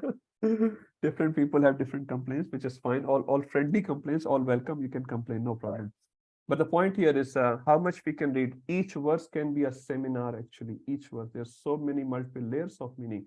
So if we ever think, and as you said, from that perspective, I'm saying, we have a lot of skills. And I am the one who is the savior of this congregation or this yatra. Krishna is saying, Nimitta Matram. So we can switch over. Huh? So if you are humble, so Krishna or representative, they acknowledge, oh, you're a great author. Why don't you write some books? You're a good speaker, you're a good singer, you're a great Brahmana. So they acknowledge and they encourage you. But where the skills coming from? It says when Prabhupada was ordered by his Guru Maharaj, Bhakti Shastri Maharaj, for the very first time. I think Prabhupada explains that when a spiritual master gives instruction, he gives the strength to follow that instruction as well. So we should not think, oh, my spiritual master is asking me to do, I must be very special actually. And actually, that's not the case. Huh? That's not the case. Your spiritual master is telling you to do something. That means he is giving you the strength. You just become Nimitta Matram Bhavsavisachi. Huh? But we start thinking, actually, I'm so great. Huh? My spiritual master always tells me to do this. Yes, I must be great. No, we are not so great. Huh? We are not so great. But our humility makes us great. And what is that humility? I am a Nimitta Matra. And if my spiritual master or Krishna want me to use my so-called skills in this way, I will try that way. Is that okay? You can switch both. Okay, let's forward. 35. Whoever. Mahasa Prabhu or Vijay Mataji, anyone? Yes, Guru. Sanjaya Uvacha. Sanjaya Uvacha. Etat Shrutva Vachanam Kesavasya. Etat Shrutva Vachanam Keshavasya. Kritanjalir Vepamana Kiriti. Kritanjalir Vepamana Kiriti. Namaskritva Bhuya Evaha Krishnam. Namaskritva Bhuya Evaha Krishnam. Sagadgadam Bhuyita Bhita Pranamya. Sagadgadam Bhita Bhita Pranamya. Sanjaya said to Dhritarashtra, O king, after hearing these words from the Supreme Personality of Godhead, the trembling Arjuna offered obeisances with folded hands again and again. He fearfully spoke to Lord Krishna in a flattering voice as follows. In a faltering voice. Huh? So flattering and faltering, sorry, looks similar. So Sanjaya says, again describing the situation of Arjun after he has heard Krishna's words. Huh? So Arjun asks in 1131, who are you? Why are you here? So what was the response of Krishna? I am Kal and I'm here to destroy. And then he said, Nimit Matram Bhavsavisachi, and get up and fight. Now, what is the reaction on Arjun after hearing the instruction of Krishna? That's what Sanjay is describing. Eta Shrutva, after hearing that, Vachanam, statements of Keshava, of Krishna, Kritanjalir, Vepamanaha Kiriti. Vepamana means trembling, he's still trembling. So Arjun is not pacified as yet, he is still trembling. Kritanjali with a folded hand, hands trembling. Namaskritva, Bhuya. Bhuya means again, Namaskritva, he's doing obeisances again. Evaha Krishnam, Sagad Gadam, Bhita Bhitaha Pranamya. So he's doing pranam, but how is he doing pranam? With a faltering voice, means trembling voice, with a fearful voice. Huh? If some terrorists come and they say, where is your treasure or whatever, huh? You will be responding with a faltering voice. Huh? Faltering voice. Hands trembling. Huh? Bata denge. Just in this is my locker and this is my password and blah blah blah. Huh? So Sagad Gadam Bhita Bhita Pranamya. Huh? So he fearfully spoke to Lord Krishna in a faltering voice as follows. So let's see what Arjun is saying after Krishna has given the 3 verses, 32, 33, 34. So Arjun again. Now Arjun again will say a few verses here. We'll offer obeisances to Krishna. We'll ask for forgiveness from Krishna as well. So let's see. 36. Who is next? Mahasa Prabhu, would you like to try? Arjuna Vacha. Arjuna Vacha. Sthane Rishikesha Tava Prakritya. Sthane Rishikesha Tava Prakritya. Jagat Paharasyasta Anurajyate cha Jagat Prahashati Anurajyate cha Rakshamsi Bhitani Disho Dravanti Rakshansi Bhitani Disho Dravanti Sarve Namasyanti cha Siddha Sangha. Sarve Namashanti cha Siddha Sangha. Arjuna said, O master of the senses, the world becomes joyful upon hearing your name, and thus everyone becomes attached to you. Although the perfected beings offer you their respectful homage, the demons are afraid and they flee here and there. All this is rightly done. Thank you, Prabhu. So Sthane Hrishikesh, so the word Arjun is using for Krishna here is Hrishikesh. Now, why he's using the word Hrishikesh? In the previously, if you remember in 31, Bhavan Ugrupam. So the description by Arjun to Krishna was Ugrarupa. Who are you? Akhyahi Meko. Bhavan Ugrarupa. Who are you? I'm terrified by seeing you. Now you can see Arjun's little settled, although he's still trembling because the Kala Rupa is still there, right? He's still trembling, but he's little settled and he identified the Kala Rupa as Rishikesha. So that's the first sort of difference you can say from 31 to 36. Sthane Rishikesha, Tav Prakirtya. So Prakirtya refers to Kirti. Kirti means glories. After hearing your glories, so Arjun has heard from Krishna and now he's saying, after hearing from glories, two things happen. Two things happen. What are the two things happen? Jagat Prahashyati. Prahashyati means Harshati. Harshati means to be happy. Prahashyati means completely happy. So devotees become happy. Anurajyate. Anurajyate means and they become attached. So when we hear Krishna Katha, what happens? We become happy and we become attached. And we all experience that if the speaker is good. Huh? Someone like Gauranga Darshan Prabhu, for example, there are many good speakers. So you become happy by hearing from them Krishna's glory and you become attached to Krishna's glory. And another side, what happens? Rakshansi Bhitani, one who are Rakshasas, they are Bhitani. Bhita means bhai, fear. Huh? So who are Rakshasas, who are non-devotees, what's the impact on them? So this is the impact on devotees, you can say, and this is the impact on Rakshasa. Rakshasa means non-devotees. Bhitani, they become actually very fearful. And the simple example Prabhupada gave, the presence of police encourages the good citizens, but discourages the bad citizens, isn't it? When a good person is there, police is there, they feel safe, right? If a chore is there, if a thief is there, police also comes, he starts running for no reason. Maybe the police doesn't even know that he's a thief, but thief starts trembling. Arey, police aa rahi hai, huh? So always happens. Narsingadev is very fearful to the demons, but for Prahlad or for devotees, he's very loving. Huh? You see, Narsingadev is licking Prahlad, and Prahlad is sitting. I'm remembering one picture. Narsingadev is having Prahlad on his lap, and he's not just cuddling him. He's licking the head of Prahlad out of love, as a cat loves, the mother cat loves the baby cat, as Narsingadev is licking the head of Prahlad out of love. But when Lakshmi Devi saw Narsingadev, Brahmaji saw, Shivji saw, oh my God, I cannot go in front of Narsingadev. He's too fearful. Huh? The same thing is happening. Rakshamsi Bhitani Disho Dravanti, they are running here and there. So Rakshansi, Rakshasas, by seeing this Kala Rupa, are Disho. Disho means in different direction. Dravanti, they bhag rahe hain, fleeing here and there. Prabhupada writes here, the demons are afraid and they are fleeing here and there. Sarve Namashyanti cha Siddha Sangha. Siddha Sangha refers to the perfected beings. Sangha in the groups are Namashyanti. Sarve, all of them are doing obeisances to you. So Arjun is still sort of describing fearful, settling down now. And he is describing the impact of the Kal Rupa on devotees as well as on the Rakshasas. 37. Rasanand Gopal Prabhuji, if you like to say.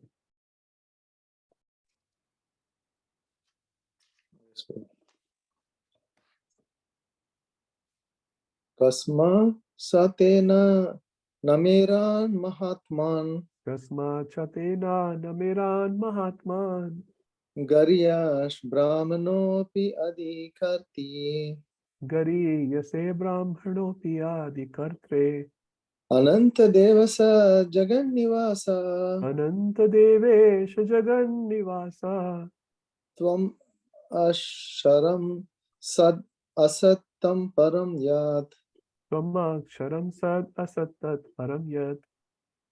O great one, greater even than Brahma, you are the original creator.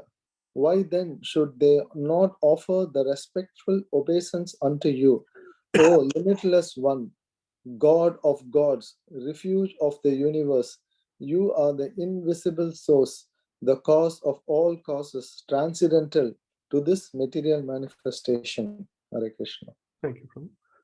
Kasma Chatena Nameran Mahatman. So Mahatman here refers to, oh great one, whom Arjun is talking to, which is Krishna here. Kasmach, why? Che, na Nameran. Nameran refers to Namaste. Namaste means offerances. Why they should not offer you obeisances? Who are they? Gariyase Brahmano. So Gariyase means greater. Huh? Gari means Shreshta, great, greater. Brahmano. Brahmano here refers to Lord Brahma.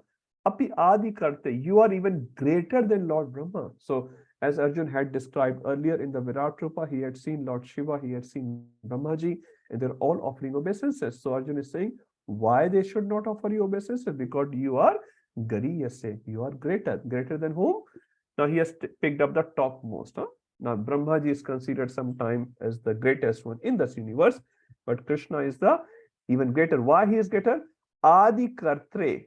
So Adi Karta refers to you are the supreme creator. What Brahma is doing is Visarga. What Krishna is doing is Sarga. Sarga is the primary creation. Visarga is the secondary creation. And he is giving some more epithets for Krishna. Ananta, you are unlimitedly powerful. Deva Esha. Deva Esha means Deva plus Isha. Isha refers to controller. Deva means demigods. You are the controller of demigods. Jagan Nivasa.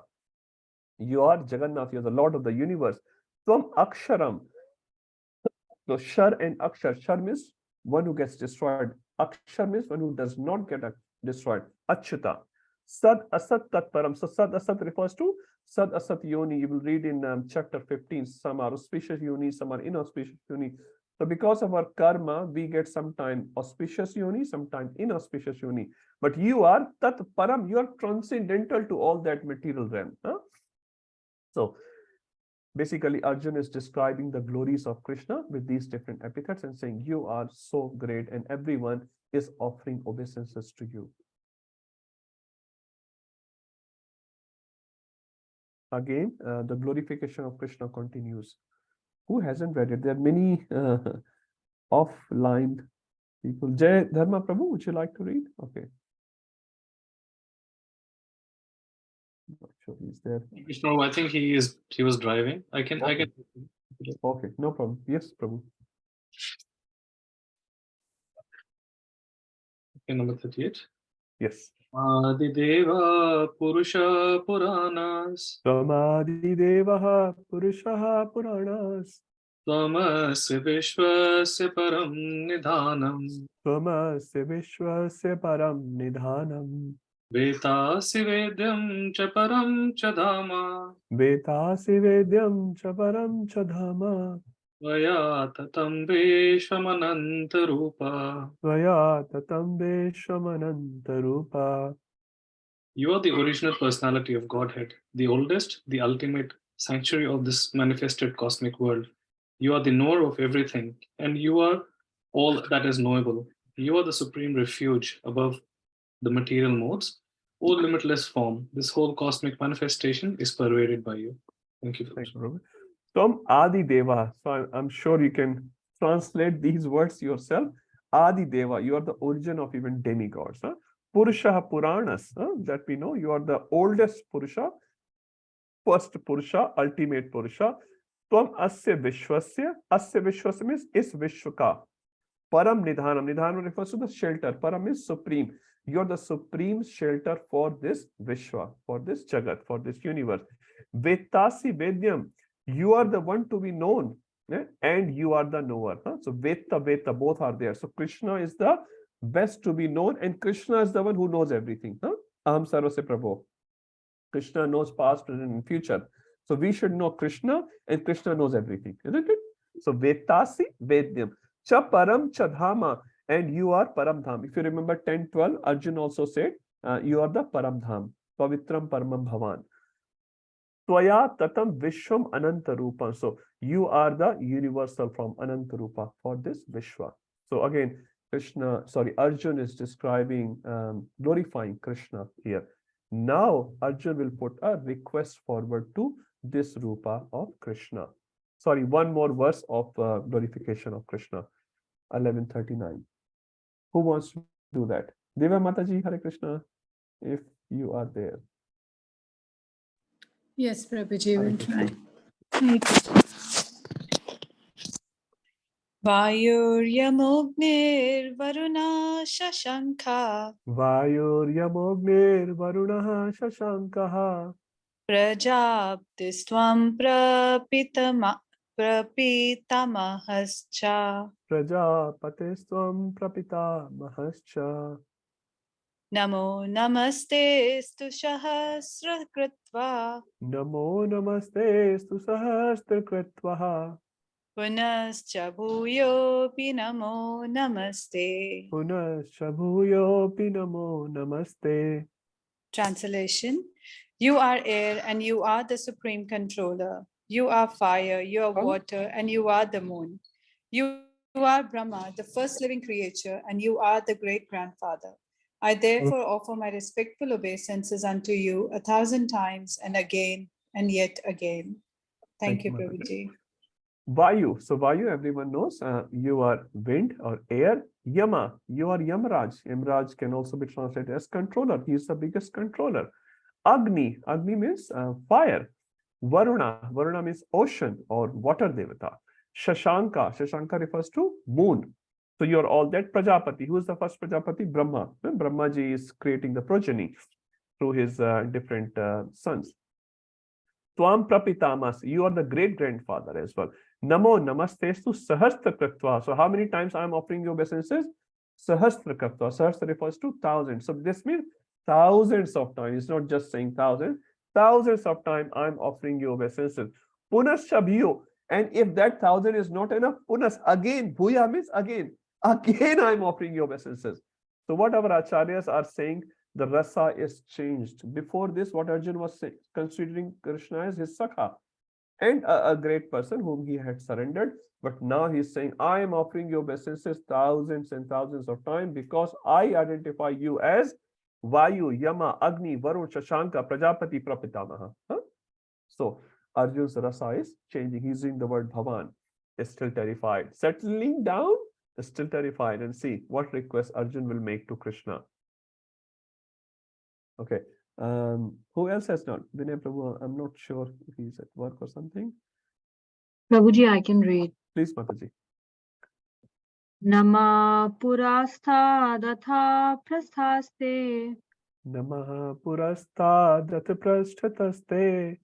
Namo astu te sarvata eva sarva. Namostute sarvata eva sarva.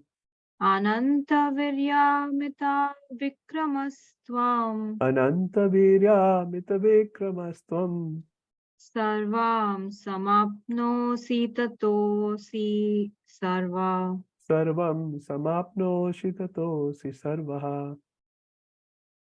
Translation: Obeisances to you from the front, from behind, and from all sides. O unbounded power, you are the master of limitless might. You are all-pervading, and thus you are everything. Thank you, Mataji. So Namaha purastat atha. So Namaha again is offering his obeisances from which side? Purastad, from the front. Prasthas, prasthas means prashta means back. So he's offering obeisances from the front, from the back. Namostate sarvat eva sarva. From all the sides I'm offering you obeisances. And how many times? Thousands and thousands of times. You know, when you get into trouble, you come in front of a, a terrorist or someone. Bhai, maaf kar do. Please forgive me. I offer my obeisances to you. In Hindi they say, sometimes gadhe ko bhi baap banana padta hai. So it's not like that. But the point here is Arjun is terrified. Just principle I'm talking. Arjun is terrified and he's saying, I'm offering obeisances to front and back and from all the sides and thousands of times. Because you are Ananta Virya. Ananta Virya means your Virya, your Parakram is unlimited. Your powers are unlimited. Amit Vikram. Amit also refers to unlimited. Amit Vikram. Vikram again refers to his powers. So your powers are unlimited. This basically is showing Arjun's inner feeling towards the Virata Rupa. He has identified him as Vishnu, but still he is terrified and not very comfortable seeing this form of Krishna. Sarvam samapnosi tato hi sarvaha. You are everything. Prabhupada also gives a similar reference from Vishnu Puran here. Whoever comes before you, even if he be a demigod, is created by you, O Supreme Personality of Godhead, because he is Natta Partaram Nanyat. There is no one greater than me, which Krishna also says in 7.7. 11:41-42. Who wants to read that? Maybe Vijaya Mataji. She's already ready to read. Big verse. I look at some special people. They have this power to read Sanskrit more than me. Sakheti matva prasabham yaduktam. Sakheti matva prasabham yaduktam.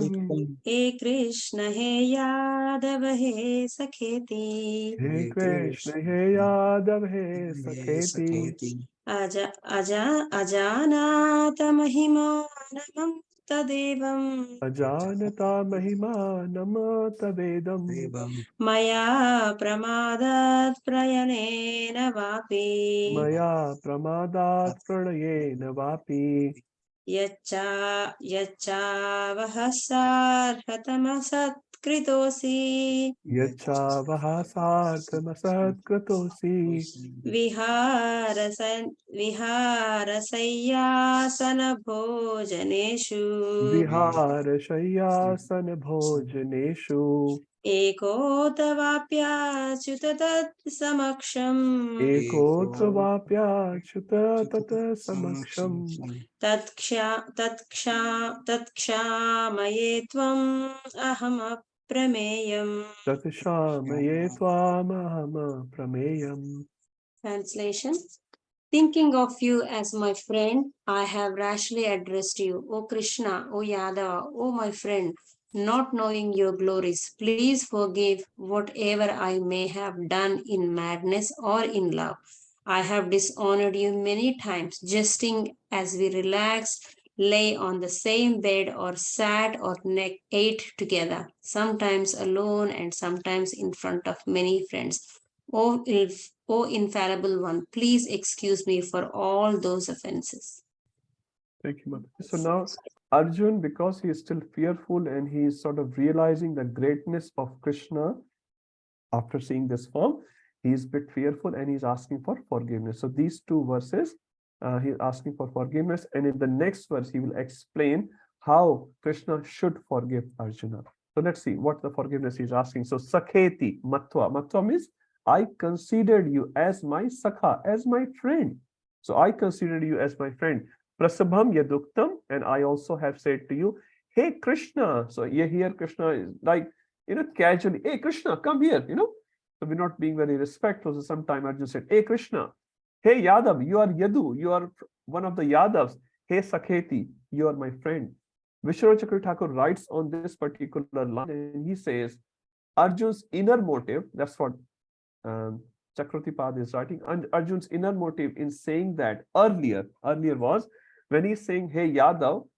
So Chakravarti Pad writes that he is thinking, I am from the royal family. Arjun is thinking, I'm from the royal family. I'm a king's son, because he was the king's son. Pandu was his father. So he was the king's son. But Krishna was never the king or king's son. Ugrasen was the king. And Krishna, externally speaking, he was just a family member. So Arjun thought inside, I am actually greater than you. And I am making friendship with you. That is a big thing on me. I'm being very merciful and kind on you. That's what Arjun's inner feeling was when he was saying, hey Yadav. Yadav means you are just one of family members, but I am from the royal dynasty and I am befriending with you. That means I'm having a merciful attitude towards you and I am greater than you. That's what Chakravarti Pad writes here. So now he is realizing, I thought I'm greater than Krishna, but here I cannot even stand before Krishna. What to speak of being greater than Krishna? So he is being very sort of lamenting at his attitude, which he has shown earlier to Krishna. And he's saying, Ajanata mahimanam tavedam. Ajanata means nahi janta tha. I did not know. Mahima, your glories, your your importance. I did Tav Edam, your Mahima actually I did not know when I called you as Hey Krishna, Hey Yadav, Hey Saketi. I did not know your glories. Maya Pramadat. So Maya, I was in Pramad, I was mad, I was pagal, I was mad calling you like that. And that was the inner meaning is Pranayen Vapi, or Arjun uses two words, Pramada or Pranay. Pranay means love. Sometimes you call your friend or your brother or your sister in a very casual way, and that the word may not be very nice. You may call it out of love. Sometimes a mother may call her child in a very casual way, Tinku, Pinku, whatever 100 names are there. Chunni, Munni, they call it just out of love. The word may not have a big meaning, or sometimes gopis will call Krishna, Are Kala. They will say a very sort of bad word, but Krishna says, I love the word Kala from the mouth of gopis more than the Vedustuti done by the Brahmanas. Why? Because the love of gopis are there. Many times when we speak with each other, although our words may be different, but our face is different. Chaitanya Prabhu was giving one class and he was saying, I love you. Chaitanya Prabhu was saying, in the face itself is saying how much love I have for you. So our words are sweet words, but our face or our action shows that this is not love. And sometimes, oh, you are a rascal.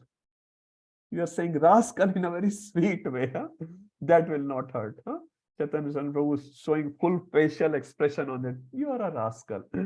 So words doesn't matter. What matters is the intention. So when gopis are saying, Krishna, you are a Kala, you are a black, you are thief, you are debauchee, you are going to different gopis, this and that. But Krishna in his heart is feeling so happy actually by hearing these words. So it's a relation which matters. It's relation which matters, not the words which we say. So Arjun is saying, there might be two reasons. Either I was pramad or pranay. Either it was love or pagalpan or madness. He goes on, yet cha bahara samartham asat kritosi. So asat kritosi means asat kritosi. I have done wrong. So Arjuna is sort of realizing in this mood, I have done wrong to you. So asat kritosi, I have done wrong. And why wrong? Hasartham, actually I was joking with you. So Arjuna was sort of joking with Krishna. In friends, some jokes happen. Sometimes friends meet and some joke happens. Not a big deal. Vihar means playing. Yuktahar viharasya, entertainment. So while playing, Arjun was sometimes joking with Krishna. Sayyasan means sona, sleeping. Sometimes, boys sleep together, they eat together. Bhojaneshu, bhojan means while taking bhojan, while sleeping. Boys are playing with each other, they are laughing, joking with each other, they're calling names to each other, and that's fine. Eko thavapi achyutak samaksham. Hey Achyut, in front of you, I said like that. How mad I was. And he's saying asat kratosi. All these things were asat. Now you remember and compare Arjun and Krishna's this conversation versus Braj Leela. When Krishna is showing Virat Rupa or the Brahmanda Darshan to Mother Yashoda. After seeing the Brahmanda Darshan, does the Mother Yashoda bhav changes? Never. She thinks she has a problem. Not Krishna has a problem, she has a problem. When Krishna's Sakhas are playing with Krishna, and sometimes Krishna gets defeated, and Sakhas win over Krishna, which is amazing. And we cannot analyze that, how God can be defeated, but God does get defeated. And the Sakhas are saying, oh Krishna, you are defeated. Now you have to carry me on your shoulders to the river. And Krishna says, I am not going to carry you. And the Sudama says, if you're not going to carry me, Sridham says, if you're not going to carry me, I'm not going to involve you in the play anymore. Krishna says, but I am the son of the Nand Maharaj. I am the prince of Braja. He said, you may be prince of the Braja, but not in the game. In the game, everyone is same. Krishna said, no, I cannot become Ghoda. I cannot become horse. So Sridham says, get out of the game. And Krishna sits on the side of the boys and he starts crying. And boy said, you want to become Ghoda? You want to become horse?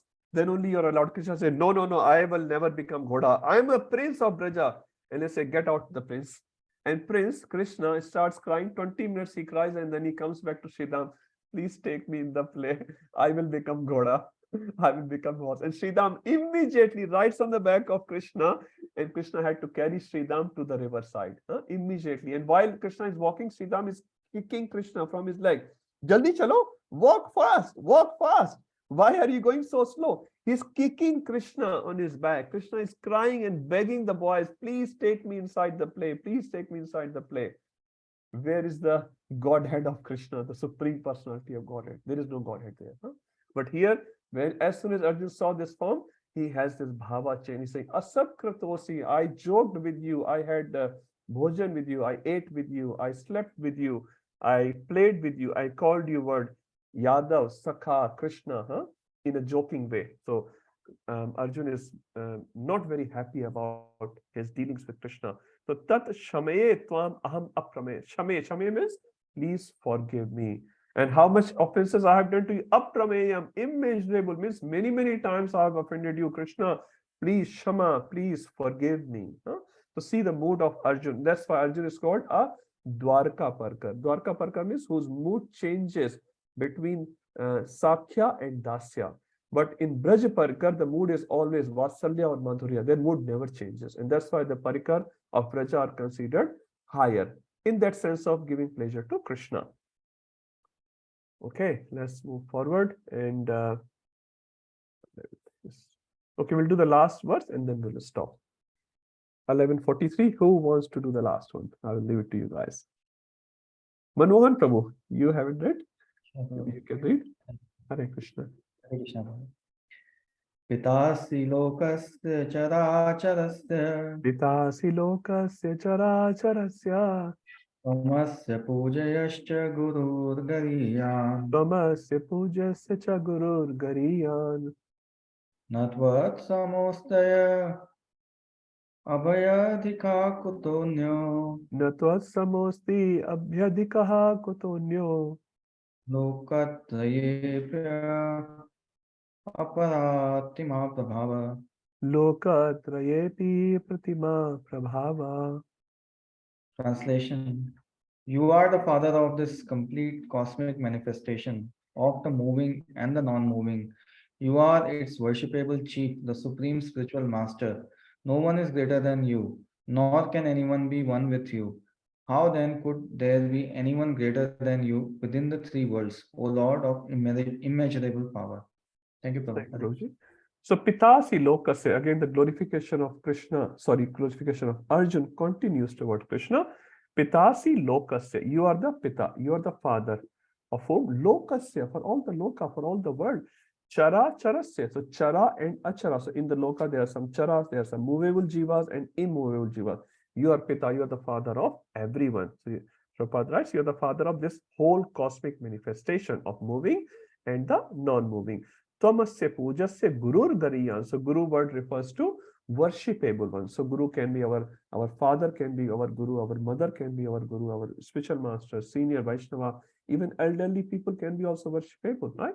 But you are the gurur gariyan, you are the most worshipable. So there are many worshipable people around us, but you are the gariyan, you are the higher Shrestha of all the gurus. You are the most worshipable one.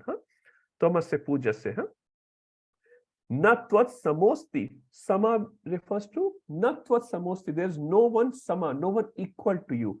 Abhyadikaha kutonya. Then who can be greater than you? It's a very simple Hindi line you can say. Natvat samosti. Aapke saman koi nahi hai. Natvat samosti. No one is equal to you. Then what to speak of? Greater than Abhyadikaha. Abhyadikaha means adhik. Adhik means higher. Who can be higher than you? Loka trayepi. In all the loka. Apratima prabhava. Pratima refers to comparison. Apratima refers to no comparison. There is no one who can be compared with you. Your prabhava, your effect is so much. So Arjun glorifies. Now in 44 and 45, Arjun will give two analogies why he should be forgiven for his so-called offenses. Arjun never offended, but he is thinking I've offended Krishna, which we will read in the next class. Okay, any quick questions? Everyone is happy to go to the temple. They just want to run out of the class as soon as possible. So I'll stop here. There's a nice class at 6 o'clock, I think, on Jagannath Ji's pastime. Please join. And 7 o'clock Aarti and 7:30 Abhishek. And 9 o'clock Hathi Vesh Darshan, which we must try to see wherever possible, at least on the Mayapur TV you can see. And one more quick thing I would like to say, next weekend is long weekend and some devotees have some plans, which is perfectly fine. So is it okay if we do a midweek class as we do sometimes, say on Wednesday night, Tuesday or Wednesday, whatever suits, I don't mind. I think we have been doing on Wednesday, so I'm happy to do Wednesday, but if Tuesday is better, I'm happy for Tuesday as well. And anyone who's not comfortable, raise your hand and we can try. Wednesday is good, Prabhu. Tuesdays may not. Wednesday is Sorry. good. Okay, no, Wednesday is perfectly fine. Sundar Gopal Prabhu, is that okay? Yes, Prabhu, Wednesday is all. Wednesday, okay. So the date is, I'll just look at the calendar, 7th of June. Huh? So we'll not have a class on 11th next Sunday. We'll have 7th of June and then we'll have on 18th of June our normal class. Okay. So we'll see you all on 7th of June, Wednesday, 7 o'clock. Okay. Hare Krishna. Srila Prabhu.